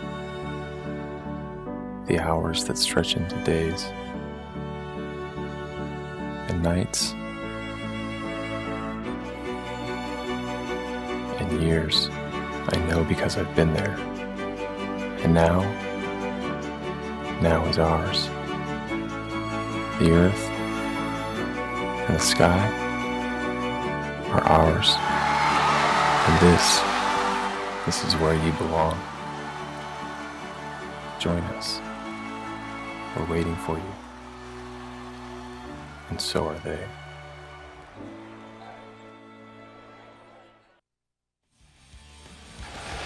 Second half, a little bit different shooting percentage than the first half. Wolverines have hit 3 of 6 here in the second half.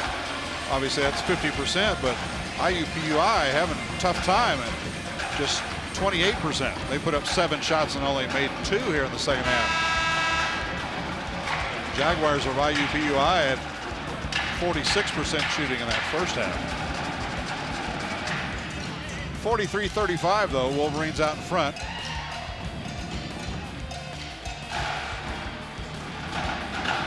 And I almost hate to say this, with 15 minutes left, got a lot of players on both teams with 2 fouls. Kay Avinas with 3 for the Wolverines. And I really hope they let them play and this doesn't turn into a free throw shooting contest. But right now, at the free throw line, and missing, Mitch Patton, 6'9" senior, one of 4 seniors. Ben Air checks in. Brendan Evans will take a seat.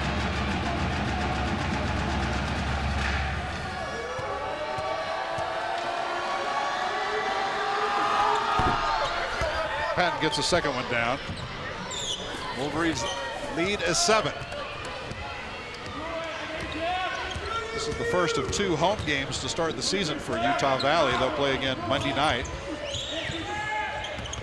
hosting North Carolina A&T. Then less than 24 hours after that, Ben Aird fouled on his way to the hole. Less than 24 hours later on Tuesday night, they'll be in Stillwater, Oklahoma, taking on their toughest opponent of the season probably, in 8th-ranked Oklahoma State. And boy, I didn't see a foul there. Yeah, I didn't either. Finally, we agree on something. We usually do, but I guess the bright side is that's a good action there from Ben, getting the defender on his back, pinning him behind him, and a good entry pass there from Hayes Garrity. So that's what you got to have. Ben, I think, has shown a little bit more life. He's definitely been put in the game here because you got number 42, Mitch Patton, has got some size, and he's given the Wolverines some problems. So those two are going to be battling out inside. Mitch Patton, 6'9", Ben Aird 6. They list him at 6'9". I think he's closer to 6'10". Quite a battle inside with the 2 big guys. Big 3-pointer though from Ian Childs. Back to a 6-point Wolverine lead with 15 minutes to play. Yeah, must have been some kind of defensive breakdown there because Ian Childs was way too wide open at the top of the key there for that 3-point shot. Nelson working against Gibbs. Can't get it to go. Batted around inside. It'll belong to IUPUI. Yeah, I think they're going to get Mitch Brunel over the back. 3rd foul against Brunel. 16th foul in the second half. Yeah, a lot of close opportunities there. Unfortunate not to convert. That was an isolation play at the elbow for Zach Nelson. He just wasn't able to finish. Had a couple opportunities at it. There's that matchup inside, and that time Patton with his own follow. Yeah, there's that size that we talked about. That's why Ben is in the game. That was a nice pass over the top because Ben was fronting the post and he had great position. It's just a perfect lob pass over the top and a late rotation on the backside from the defense, and he had Mitch Patton with the finish.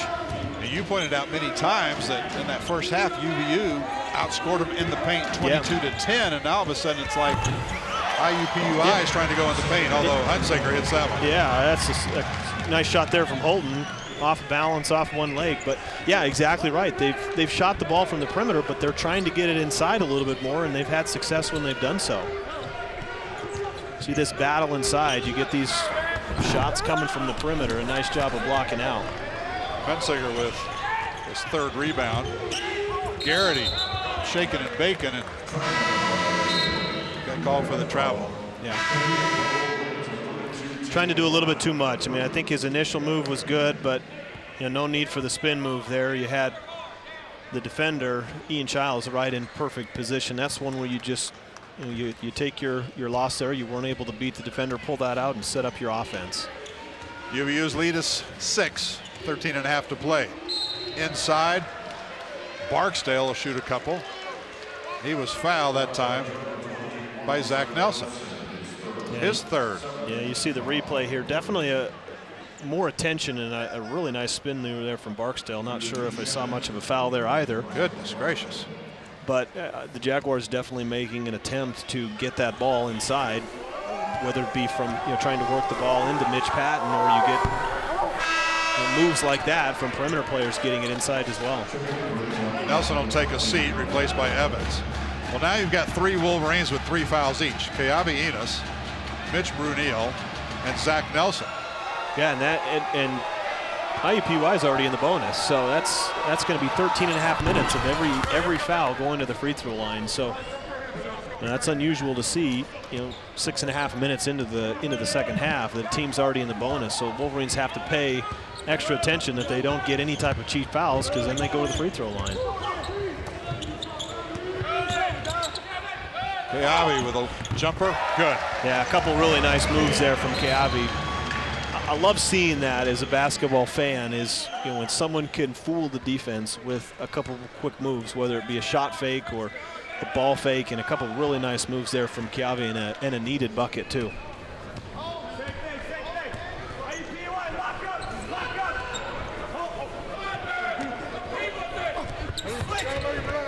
Barksdale. Trying to get that ball inside. Childs kicks it out for the three-pointer. Won't go. Crashing the boards is Gibbs. I'll say he stepped on the baseline when he came down with the ball. Yeah, I think that was a pretty good call. It looked like he was out from here, but Wolverines did a nice job collapsing there. Holton a little bit late getting out because he had to collapse because IUPUI is penetrating the middle a little bit more. But nice job of Ben Aird battling inside, battling with Mitch Patton, not giving up that position, and he was able to block out on that possession as well. Nice feed from Holton. Nice finish from Ben. Yeah, that's vintage UVU basketball. You just get solid cutting, picks on the ball, Ben Aird right in motion, and that's just, that's good every time from Ben. Well, they had cut it to 4. UVU's now pushed it back out to 9. Evans takes it all the way. Can't get it to go. Barksdale will bring it down the other way. Over to Childs. Feeds off. Nice dish to the wide open Mitch Patton. Yeah, you see that so often in basketball where you get a failed conversion in transition on one end and it leads to another basket in transition on the other end. But you can't fault Brandon Evans because that was a great attempt in transition and on fast break.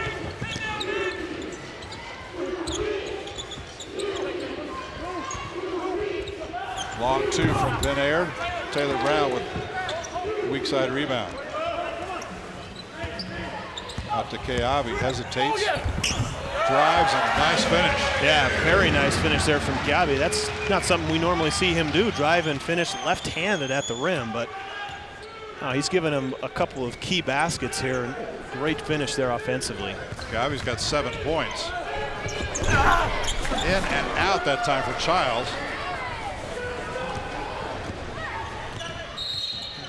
They're going to get an offensive foul on Brandon Evans.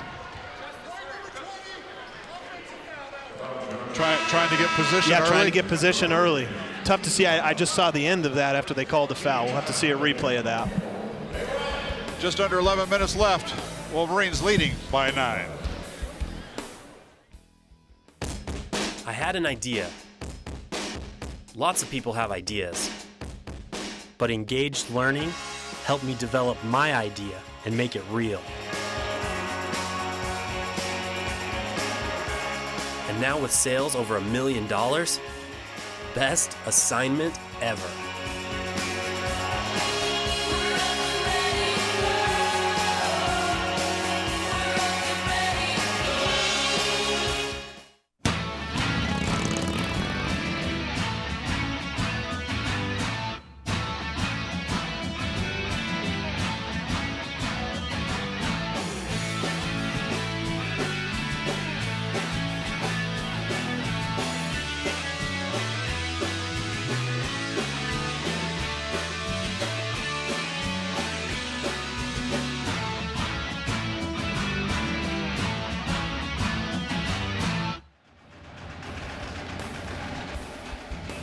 Brendan Evans just picked up his 3rd personal foul. He's the 4th Wolverine with 3 fouls.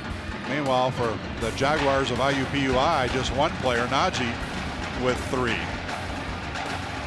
Jaguars have 1, 2, 3, 4 other players with 2 each.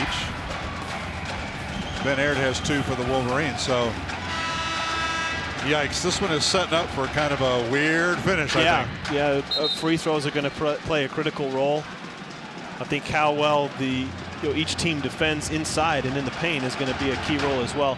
I've really liked what the Wolverines have done when they get Ben Aird and Zach Nelson in the game together. I mean, Zach has 11 points on 5 of 9 shooting, but I think they do a good job of screening for one another, working for one another, and I think they're both pretty skilled passers, and so that complements what they're trying to do as well. And obviously Holton not in the game now, but with what Hayes Garrity has done, Keavi Enos has done, let's see how this lineup does with Taylor Brown as well.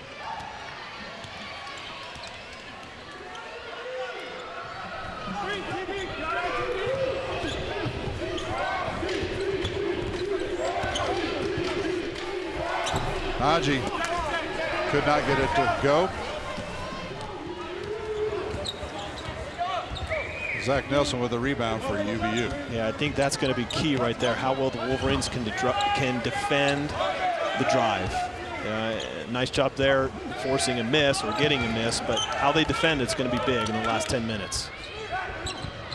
Nelson asking for a little help, gets it over to Taylor Brown. Lost the handle, and they're going to say it went off Taylor Brown's leg. Yeah, this is where you miss Holton. And Holton, obviously a lot of experience running the offense, but you could definitely tell once that ball got to Zach Nelson way beyond the three-point line, the Wolverines were out of sorts. And Hayes Garrity not able to come over and get the ball, and obviously a turnover. So who's going to start that offense for the Wolverines with this lineup with Holton out? Foul, or whistle rather, away from the ball. We'll wait for the official call. I think it's going to be a foul. Yep. That's 4 fouls on Kiabe, isn't it? Yes, Kiabe Enos picks up foul number 4, the senior out of Mesa, Arizona. First player in the game for either team with 4. He's got 7 points tonight on 3 of 5 shooting. He's going to put Barksdale at the free throw line. He misses the front end of the 1-and-1, and Wolverines with a rebound. Yeah, that's hurt the Jaguars as a team. Their free throw shooting, they have a big opportunity going to the line each time, and they just haven't converted so far. 9 of 14, including 3 of 7. There's a steal. Right back the other way is Barksdale. He was fouled before he got to the hole. Reaching in to prevent the breakaway was Mitch Brunel. And now all of a sudden Mitch Brunel has 4 fouls. I don't know if you're better off fouling him or letting him go. I don't know. I mean, again, I didn't. That was right in front of us here. I didn't see much of a foul, but Mitch giving 100% effort trying to run back and just knock the ball from behind. There's nothing really else that you can do when you're trailing, but now you get the Jaguars in a 2-shot situation. You get Holton Hunsaker coming back into the game. So, yeah, as you said a little bit earlier, Jim, this foul situation could turn to be very problematic for UVU. Chad Ross into the game now for UVU. Zach Nelson, Ben Aird. That's your front line. Yeah, you get Holton back in the game here, so you expect a little bit more stability in getting the offense going. Let's see what they do in this situation. I think this is going to be a lot of Ben Aird action or Holton Hunsaker action. Hunsaker for 3.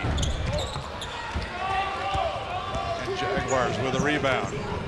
9.5 minutes left.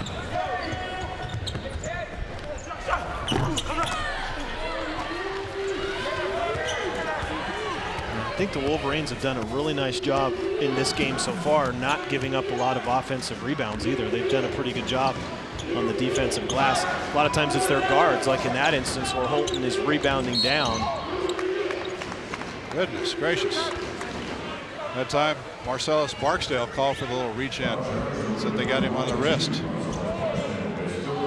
Barksdale picks up 3. Now Najee and Barksdale with 3 each for IUPUI. Utah Valley, 2 players with 3, 2 players with 4.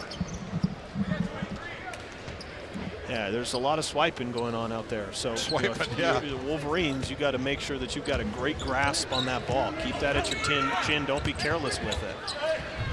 Well, turnaround hook won't go for Big Ben. And a whistle. What else on the attempted rebound? Mitch Patton.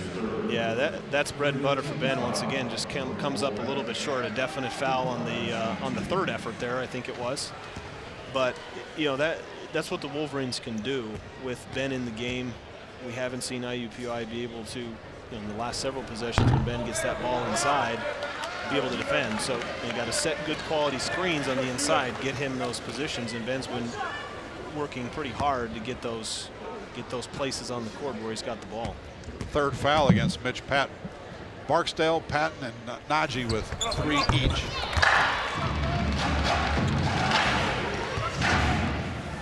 Aird converts. It's an 8-point lead for the Wolverines, just under 9 minutes left. First game of the season for both these squads. Childs. Nice drive. Yeah, really nice move. That was reminiscent of one of the plays that he made in the first half. Again, splitting the screen. You get a big man coming up, setting that screen. There's too much space. He was able to just split right down between the two Wolverine defenders, and that puts your defense in a tough spot. Giles with 12 points. Patton's their leading scorer with 13. Keabi wide open for the three. Bottom. Yeah, nice shot there. Again, Wolverine's trying to pound that ball inside, and they've done a good job of that, and that leaves open that perimeter shot. Keabi just finding tons of space on the outside, and he's played great. Knocked down the open three. Gonna get Ben on a foul here. Ben Aird picks up his third personal foul.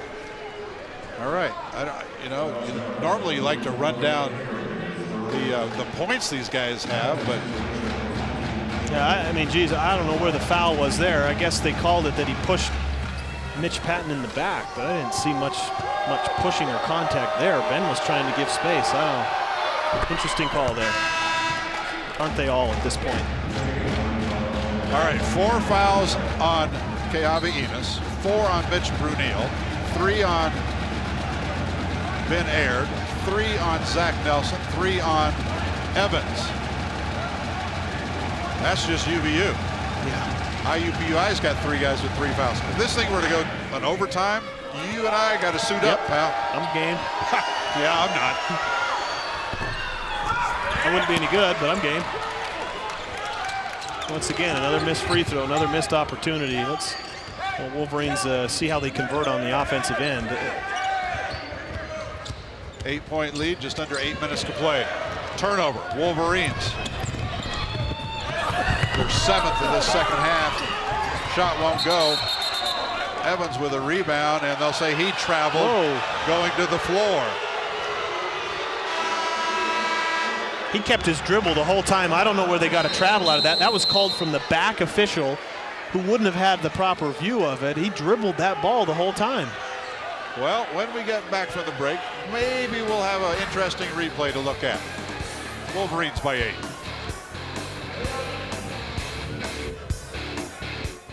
I'm Joe Luce, an anthropology student at UVU, and this is my classroom.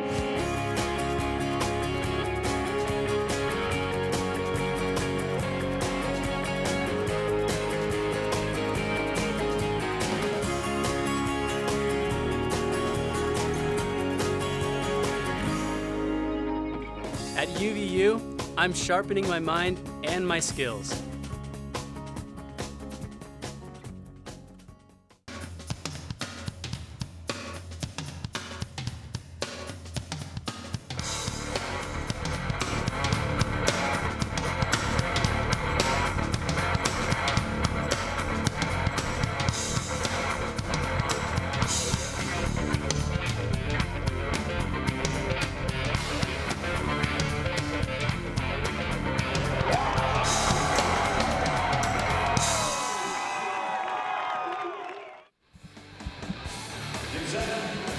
Here's the replay that we promised. It could have gone either way.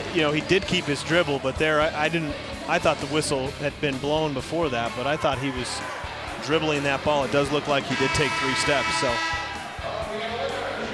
I thought the whistle had been blown before that he finished the play there, but stands as a travel. Turnover for the Wolverines.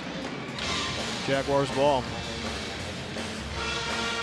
I'd make a terrible official, Jim. We talked about that points in the paint thing earlier, Matt.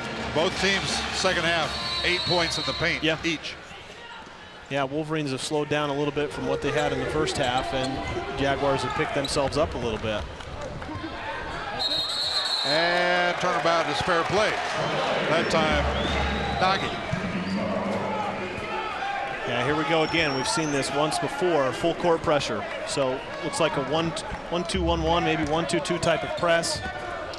Doesn't look like they're trying to do any trapping, just put pressure on the ball and get the ball out of Holton's hands. And this is where Zach can be a huge asset bringing that ball up as a big man.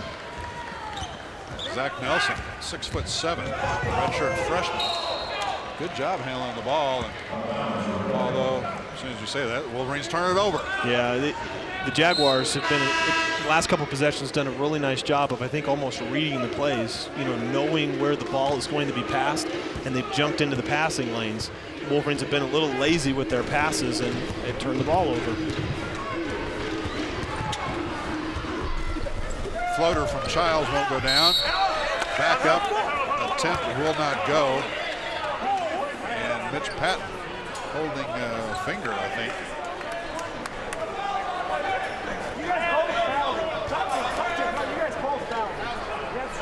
Well, there's some discussion as to who that foul is going to be against. Yeah, did they call that on Ben? Yeah. Ben Aird picks up foul. Number 4. Number 4. 3 Wolverines with 4 fouls each. 3 starters. Ben Aird, Mitch Brunel, and Kayavi Enos. Free throw, good.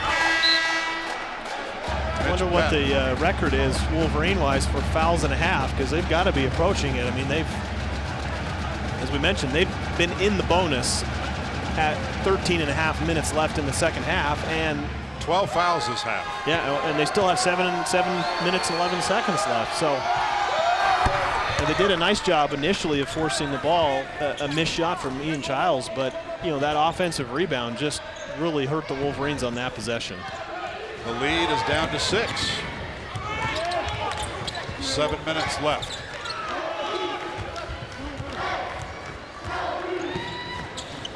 Ben Aird, whistle away from the ball inside against IUPUI.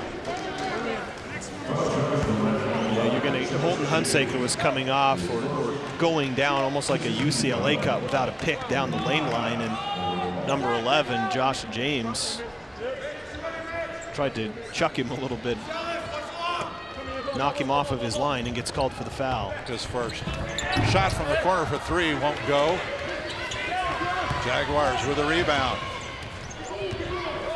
Trying to cut into that Wolverine lead. Slicing his way through is Childs, couldn't get it to go. Over to Mitch Patton. And Coach Dick Hunsaker has seen enough. His 9-point lead is now down to just 4. Yeah. With 6:38 left. And remember who our 2 key players of the game were for the Jaguars?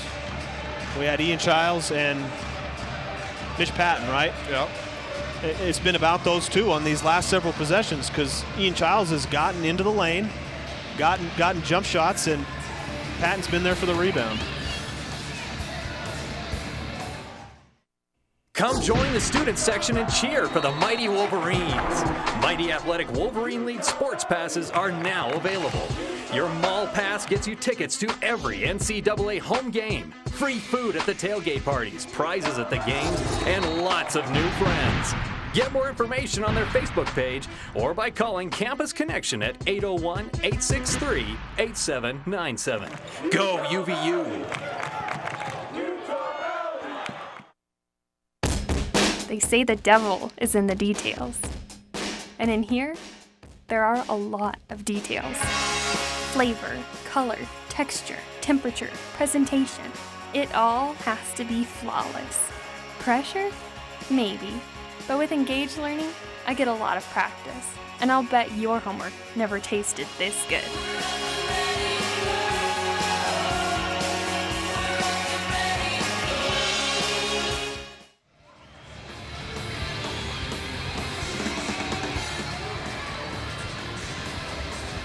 See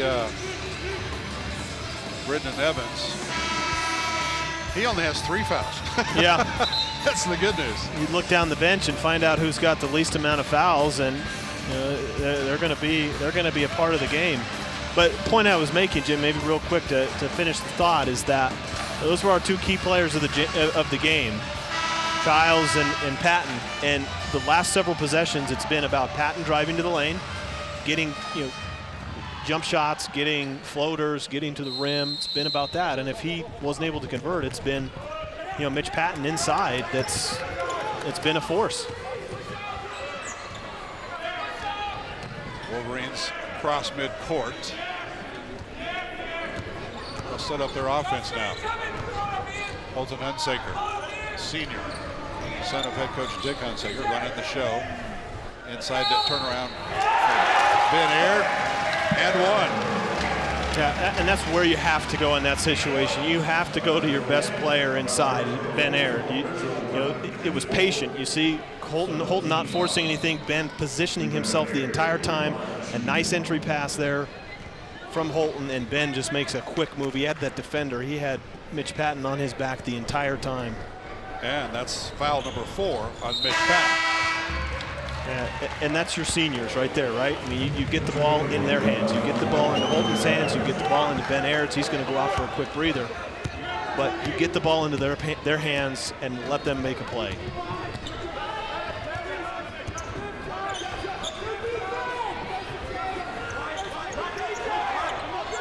(60-53) Wolverines by 7. 6 minutes left. Lob in to Patton. Hunsaker was behind him. And Holton Hunsaker will be called for the foul. Yeah, and on this possession, Wolverines did a nice job of defending it, but you see the position. You've got Brendan Evans that is fronting. As we talked about, he's a little undersized. He's fronting, so you just need a nice lob pass over the top, and you get Holton Hunsaker rotating over. He was a little late. You got to have him there a little bit before that when he was there, because he got called for the foul, but that's the tough position. And you see Ben Aird coming back into the game because he's going to be the one to defend on the inside. 20 points from Mitch Patton. Make it 21. He's having a heck of a game. Yeah, and that's what it's going to be about. It's going to be about getting that ball inside to Mitch Patton. By the way, that was the first foul against Holton Hunsaker. Nice to say that, isn't it? Yeah. Looks like we have some blood on the court, on the floor. Mitch Patton with 21 points. His career high is 27. It's for IUPUI. Right now, Wolverines' lead is only 4 points. Just under 6 minutes to play here. Let's see what the Wolverines do offensively. We've got Ben in the game, Holton in the game. In these situations, a lot of times what you see is trying to work it inside to Ben on those possessions, as well as maybe Holton coming off of some type of screening, some type of action that way.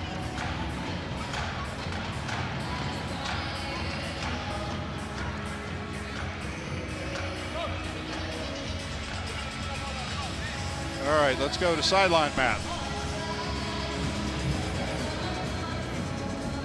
Guys, there are 4 seniors on this team, and Holton Hunsaker is one of those 4, and he had a very interesting summer. Not only did he go with the team to China, but he also interned with Utah Senator Orem Hatch in Washington, D.C. He told me a few weeks ago that politicians, they work pretty hard. I found that kind of interesting. Back to you guys. Yeah, there were little drops of blood on the floor. Trainer Andrew Nelson of UVU gets the dubious honor of going out to clean that up. 5:54 to play here at UCCU Arena.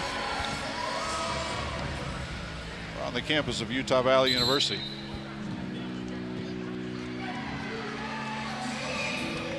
We haven't talked about the fact Zach Nelson's wearing that mask. Yeah. I've heard players say they hate it because it hampers them. Yeah. Other players say it doesn't bother them.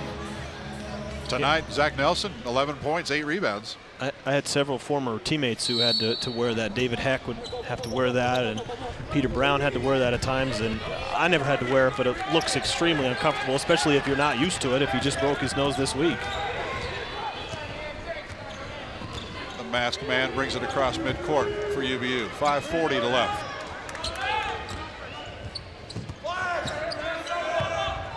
.16 on the shot clock. Kayabi's back out there. Lob inside to Ben. IUPUI with the rebound. Kind of what we thought. Action Holton coming off a screen, looking inside, and what a great steal there from Holton. It'll belong to the Jaguars. Holton tried to come up with it at midcourt. And the officials have just given Utah Valley head coach Dick Hunsaker a warning for jumping out of the box. Yeah, great hustle there from Holton. He knocks it away on the high dribble, and as he so often does, dives on the floor. I don't know what Coach Hunsaker was upset about. I maybe thought there was a foul, not sure, but he's been warned.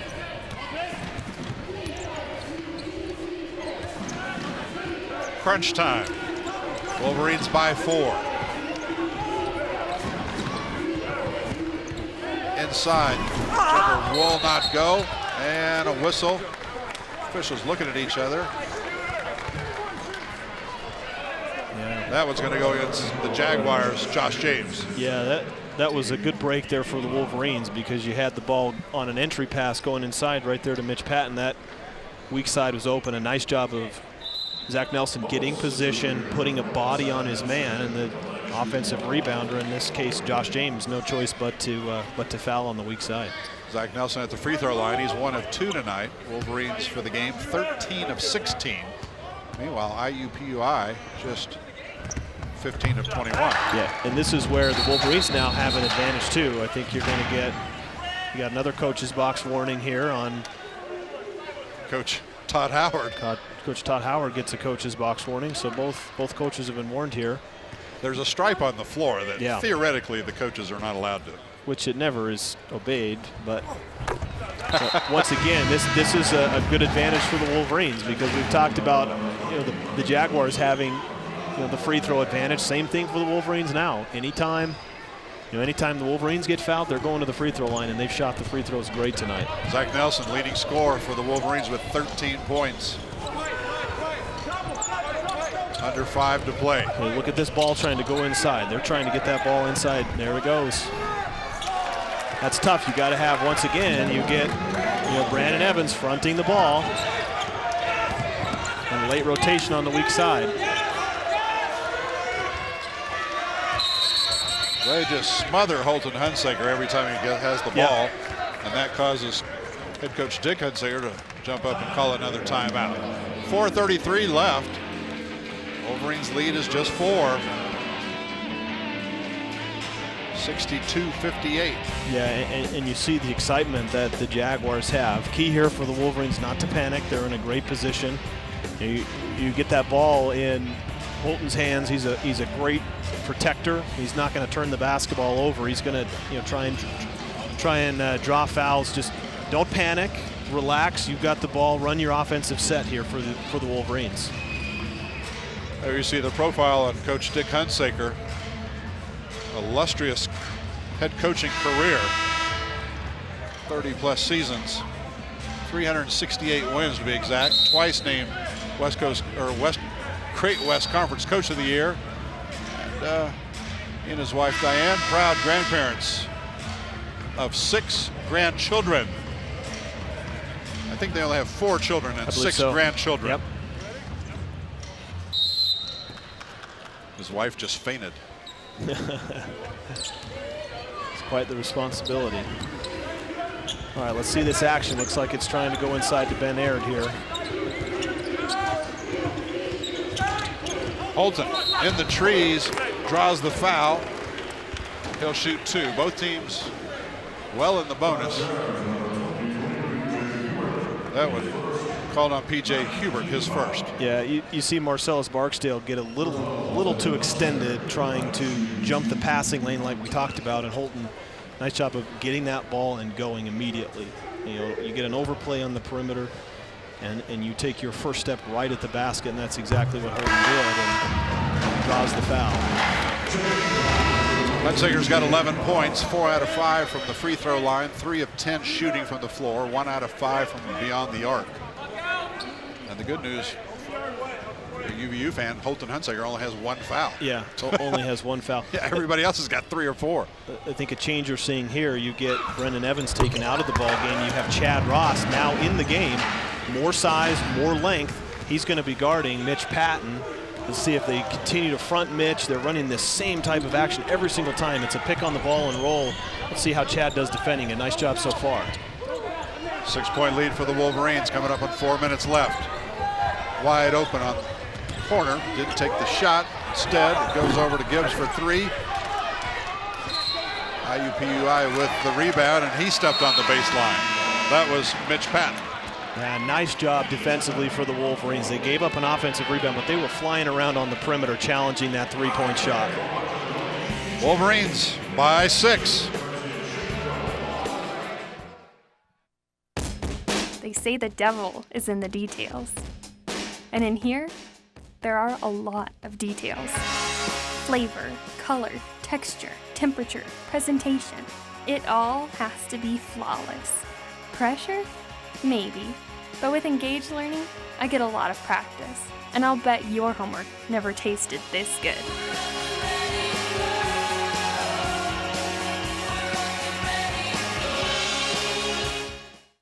Come join the student section and cheer for the Mighty Wolverines. Mighty Athletic Wolverine League sports passes are now available. Your mall pass gets you tickets to every NCAA home game, free food at the tailgate parties, prizes at the games, and lots of new friends. Get more information on their Facebook page or by calling Campus Connection at 801-863-8797. Go UVU!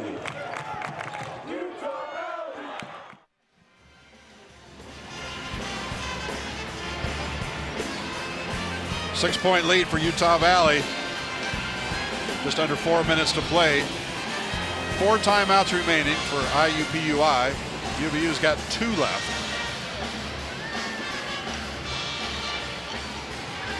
And I don't know if there's any need to go over the foul trouble again. Let's just say there's a whole bunch of people in foul trouble for UVU. 3 players with 4, 2 players with 3. Meanwhile, for IUPUI, 1 with 4, 2 with 3. And at this point, you know, you got to give extra focus, extra concentration if you're a defensive player to not get out of position, and if you are out of position, don't foul. Yeah. Because, you know, they're going to be at the free throw line and you're going to be out of the game. So this is going to be, you know, possession-wise for the Wolverines. You know, IUPUI putting some pressure on. Look for them to strip the ball, going for steals. See how the Wolverines handle the pressure.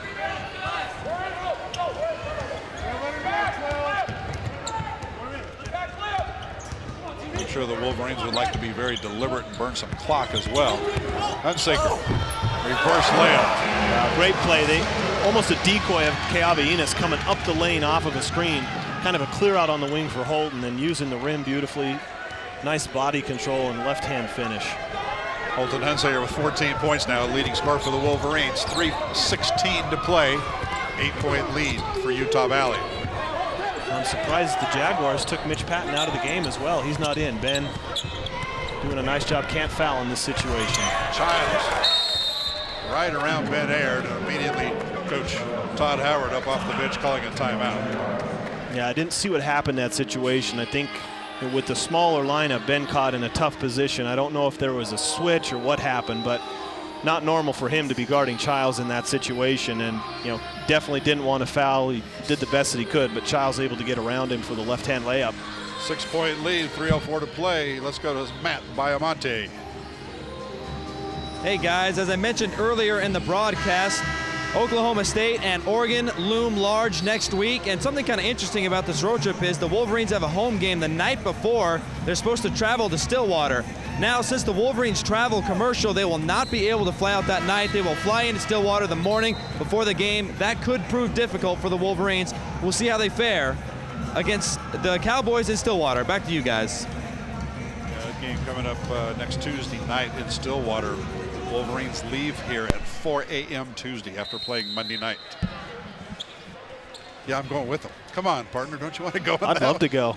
I tried to go to the Pepperdine game in Malibu. Didn't quite work out, but I'd love to go to that one. I'll give you a wake-up call at 3. I won't answer, and I probably won't talk to you for a week. So. Under 3 minutes to play here. Wolverines' lead is 6. Hunsaker. Nelson rims it off. Rebound. Jaguars. Barksdale. Coast to coast. Can't get it to go in. Taylor Brown pulls it down for UVU. Yeah, it's almost as if the message to the Jaguars is, hey, let's get that ball and run and go to the basket and attack, because we get fouled for going to the free throw line. That's what they've done on multiple possessions. You'll see the Wolverines burn some clock here. He's got a great look last time, Zach Nelson in the corner.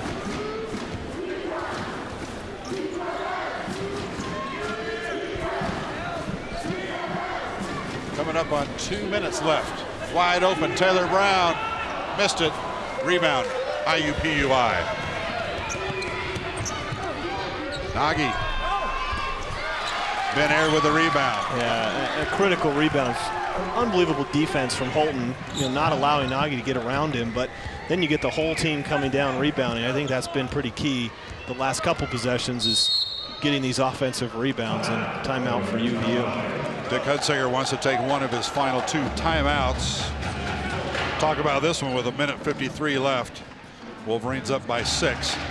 The last time IUPUI had the lead, it was 12-11.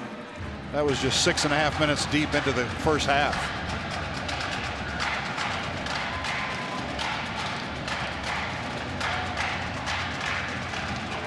We told you about Coach Dick Hunsaker. Meanwhile, for the Jaguars of IUPUI, Todd Howard's the head coach in his 3rd season.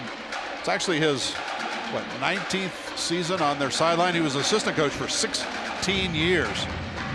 20 players. We told you some good players had come through IUPUI there in Indianapolis, and he's married to lovely wife Patty.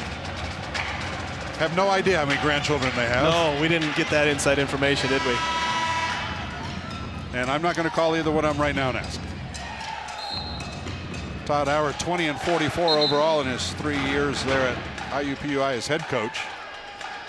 They struggled last year to a 6-26 record. Started off okay, and then all of a sudden the bottom fell out thanks to injuries. They went 1-13 on the road, including losing their last 16 games of the season. Right now, Wolverines have them by 6 with 1:42 to play.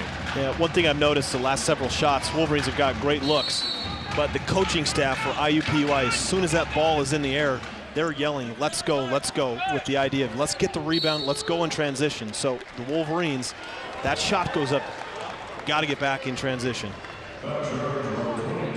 Barksdale picks up his 4th personal foul. Patton and Barksdale with 4 each for IUPUI.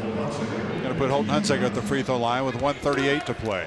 Yeah, I didn't quite understand why Barksdale was putting so much pressure, because you know that if you foul, and it's been a very tight game as far as the officiating goes, that any contact likely is going to be a possession. So I mean, you like his hustle pressuring out that far, but the last thing that you can do is foul and put Holton at the free throw line.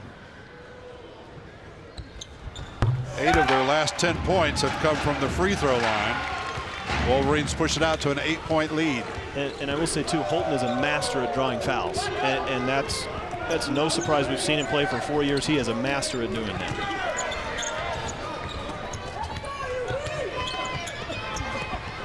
Barksdale working against Hunsaker. Well, you know, they are calling it consistently. Yeah, I mean, they are. It is both ends, but you know, the fact of the matter is that's not a foul right there. I mean, that's incredible. That's not a foul, and he needs to. Coach is going to get some talking to from the officials here, but I tend to agree with him. I mean, this, I don't know what else you're asked to do. Watch Holton, he gets his arms up. I mean, that's not a foul. That is absolutely not a foul. Well, Coach Hunsaker had a little conversation with one of the officials. As he tends to do, you know, in these tight situations. But I mean, that was picture perfect defense in guarding. There is absolutely no foul there. 1:22 to play. The Wolverines' lead is still 8.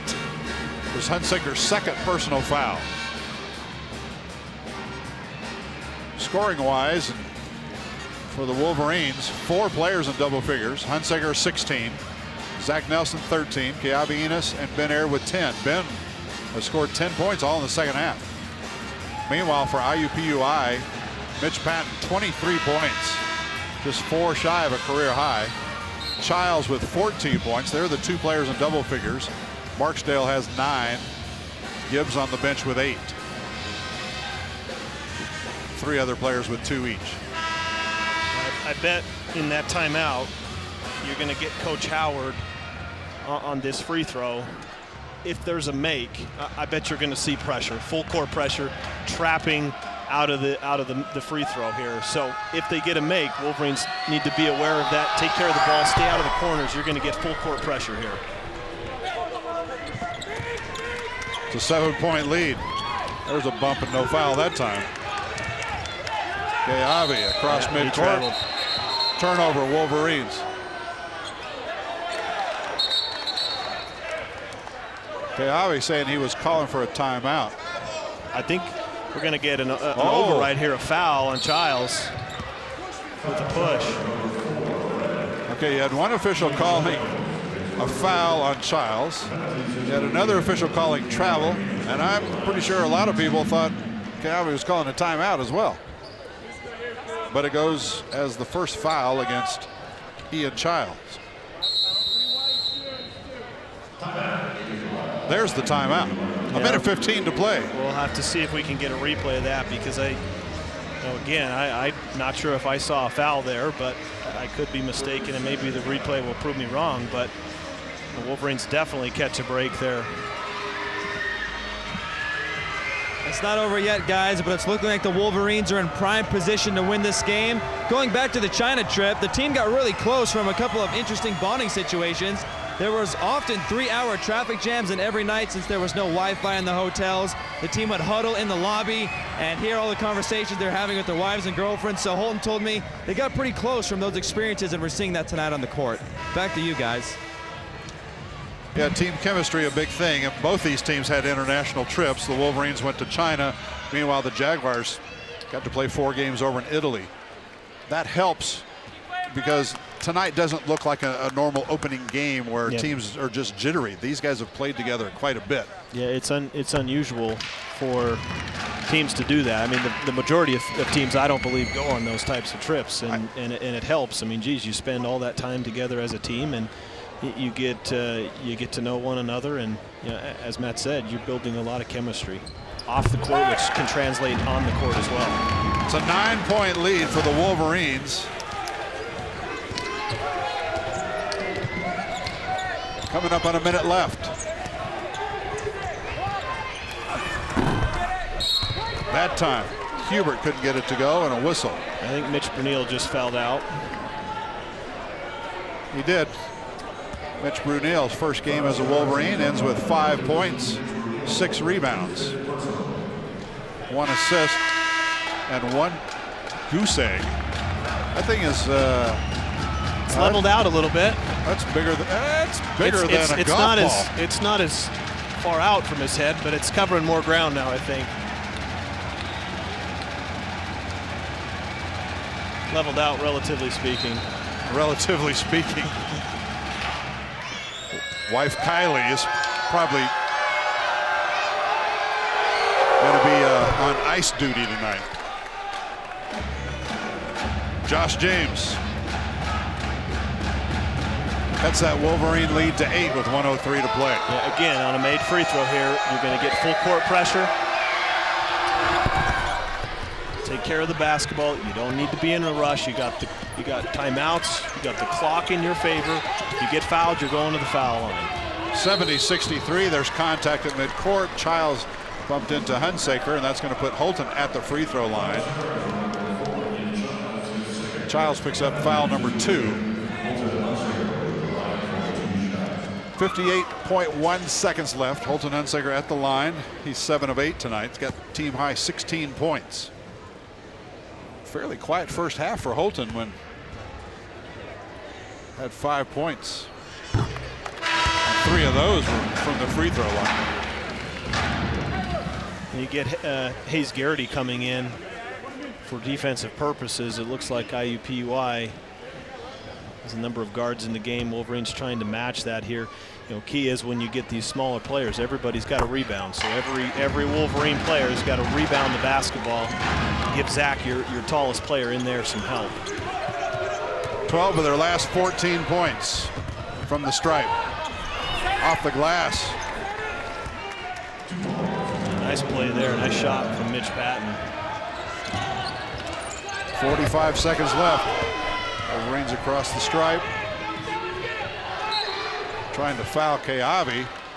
If you could hear Coach Todd Howard in the background saying, get him, get him, get him. They didn't want the ball in the hands of Holton Hunsaker, one of the best free throw shooters in the nation. Instead, let's put Keavi Enos there, who's just 3 of 4 from the stripe. Wolverines have, well, I'm not going to jinx it. Let's just say they've been pretty good in the second half from the stripe. Let's not have the Jim Jinx appear so early in the season. Yeah, no kidding. Does the word perfect in the second half mean anything? Yeah. They've only missed 3, and all those were in the first half. They've shot 27 free throws. IUPUI shot 25. Yeah. I think there was that point in the first half. You made the comment that it started to be called a lot closer than what it started out at the beginning of the game, and that's definitely the case, and those huge free throw numbers prove that out. Jaguars really don't have a lot of time here. They'll put up the long 3. That one's no good from Hubert. And a foul down low with 26 or 27.6 to play. And I think Keavi's out too now. Keavi Enos has just fouled out of the game. Yeah, he's doing what he's supposed to here. You see him rebounding down from the perimeter guard position. It's just didn't quite have the size to be up there with Mitch Patton, but nice job him rebounding down. It's what he had to do in that case. Heck of a game for the senior from Mesa, Arizona. 14 points on 4 of 6 shooting. Had a rebound, 2 assists. Yeah. He can build on that, what he did tonight. He's going to be a great player for the Wolverines this season. He did some things that we didn't see him do last year offensively and defensively. He fouls out, of course, but I thought he played a great game. Mitch Patton just 1 point away from tying a career high for IUPUI. Missed that one. Nelson with the rebound. Hunsaker in the backcourt. Looks for help. Gets it over to Garrity. 17 seconds left. Jaguars, I think. Yeah, I don't think they're going to foul now. Yeah. All right, this one's in the books. The Wolverines win their season opener. Very impressive performance tonight. 8-point victory over IUPUI, 74-66.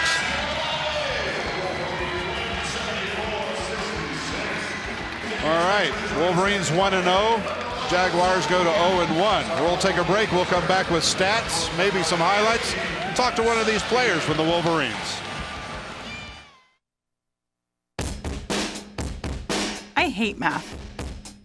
I can't count how many times I've heard people say that. And as a math teacher, I take it personally. So, while working on my master's at UVU, I developed ways to help kids not hate math. Does engaged learning make a difference? You do the math.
Welcome back to the UCCU Center. Utah Valley starts off the season on a winning note, knocking off the Jaguars of IUPUI by 8 points, 74-66.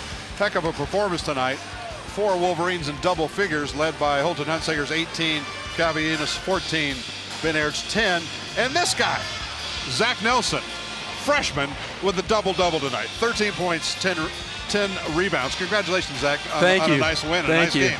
It felt great to be back on the court tonight after a 3-year hiatus from the game. It felt good to be back. Yeah, I haven't mentioned, Zach served a 2-year mission in Lubbock, Texas, correct? Yes, sir. And you didn't pick up a basketball very often. No, maybe once a week at tops.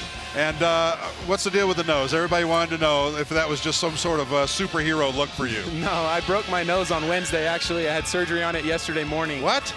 Yeah, so I had to wear the mask because it's still pretty sore up here. So how long did the doctor say you got to wear this mask? 4 to 6 weeks. We'll see. It's terrible under the sweat, so we'll see how long it lasts, but doctor said about 4 to 6 weeks. 13 points, 10 rebounds, and 5 of 10 shooting, 3 of 4 from the free throw line, 2 assists, 1 block, 1 steal, 31 minutes of action. Tell me about the game from your point of view. I know Coach wants you in the locker room pretty quickly, though. Yes, sir. I think it was an all-around great team win for us. It's exactly what we wanted coming out of a long summer. We moved the ball very well, and I think that we played some great defense tonight. It was a team effort for sure. I was lucky enough to get some open shots, and the teammates really found me with some great passes. So it was a great way to start the season, and we're happy to be back here and win some more games for us. Zach, you're pretty good on a microphone, pal. You know, if a couple more broken bones, you can replace Matt Peterson, all right? Yes, sir. All right. Congratulations. We'll let you get to the locker room. Thank you, sir. Zach Nelson, 13 points. He calls me sir. You know, yeah, I got gray hair, but he calls me sir like I'm his grandfather or something. 13 points, 10 rebounds. Matt Peterson's joining us in a second with a smirk on his face. Cavianis, 14 points. Ben Aird with 10 points, all in the second half. Meanwhile, for IUPUI, 26 points from Mitch Patton, 14 from Ian Childs, 10 from Marcellus Barksdale. All right, partner, before we get out of here, your thoughts on this one? Well, I think this is a total team effort. I mean, I really do think that top to bottom. Did you hear Zach? That's exactly what he said. Is that what he said? I didn't hear him. Okay. But to me, I mean, Holton led the team with 18 points. You had Kiabe with 14. You have Zach with 13. You have Ben with 10. And you have other players who contributed. Maybe they didn't score, but defensively, all sorts of things went right, and the Wolverines did a lot of good things. One thing I liked as well is that they were challenged. The Wolverines had a lead. IUPUI basically threw what they had at them, got the game down. I think the closest was 4 points at one point. Yeah. But the Wolverines didn't panic. They withstood that comeback, and I think that's a great thing for a team to go through the very first game of the season, is to be tested and to come out the victor. I thought they did a really nice job of closing out that game. All right, we're going to look at some highlights here. The last time it was a 4-point game, it was 62-58. And then the Wolverines, we're ready for the highlights whenever you guys are ready to roll those. Wolverines close it out with some clutch free throw shooting down the stretch. Yeah. Well, and going into the closing few minutes there, obviously, that's pressure situations, right? And you get those going to the free throw lines, and you got to knock them down because you know that the other team's doing well offensively and is making a run. So I think definitely going to the free throw line, the Wolverines faced a lot of pressure in that game, and when they needed to, they turned to their leaders. They had other players step up. I loved watching that. It was just a good overall game. There you saw Zach Nelson inside, 2 of his 13 points tonight. Had a double-double as a freshman in his first game. Yeah, I mean, like I said, I didn't quite hear what he said entirely, but for a freshman coming in, putting up those types of numbers, I mean, it's impressive. And as I mentioned at one point, all these players are going to continue to get better. They're going to have to because Coach Hunsaker will coach them to do that. We see a lot of these highlights here, but we're going to see these players getting better. And for Zach to have that, the type of night that he did, I think we know what we're going to expect from Holton. I think we know what we're going to get from Ben. But like that shot from Kiabe just now, if he can give that effort and if he can put up the points that he did, he's going to be a great player for the Wolverines this year. So I love what I saw from him. There's a lot of room for improvement, obviously, but you won at home, you won your first game, you cannot complain about that. First game in the books, Wolverines win it by 8, 74-66. Next game comes your way Monday night. Same place, same time, 7 o'clock right here on UVU TV. We'll be here. Hope you are too. Wolverines will be taking on North Carolina A&T, and then the Wolverines hit the road very next night against Oklahoma State. That'll do it from here.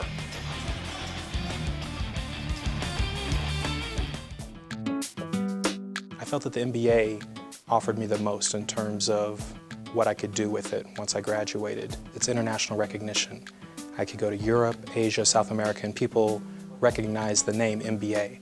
It means that the person that holds that degree has a certain level of understanding of business management concepts and practices, that they can understand what it means to follow best practices in accounting or marketing or sales, and I wanted to have that associated with my name. Well, the goals that I achieved by enrolling in UVU's MBA program were primarily to gain a CPA so I could do more for customers in terms of going beyond bookkeeping.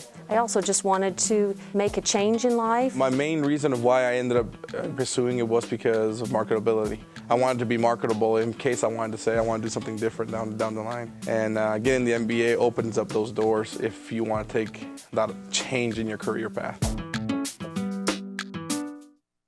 I'm Sylvia Bentley, an anthropology student at UVU studying ancient Peru, and this is my classroom.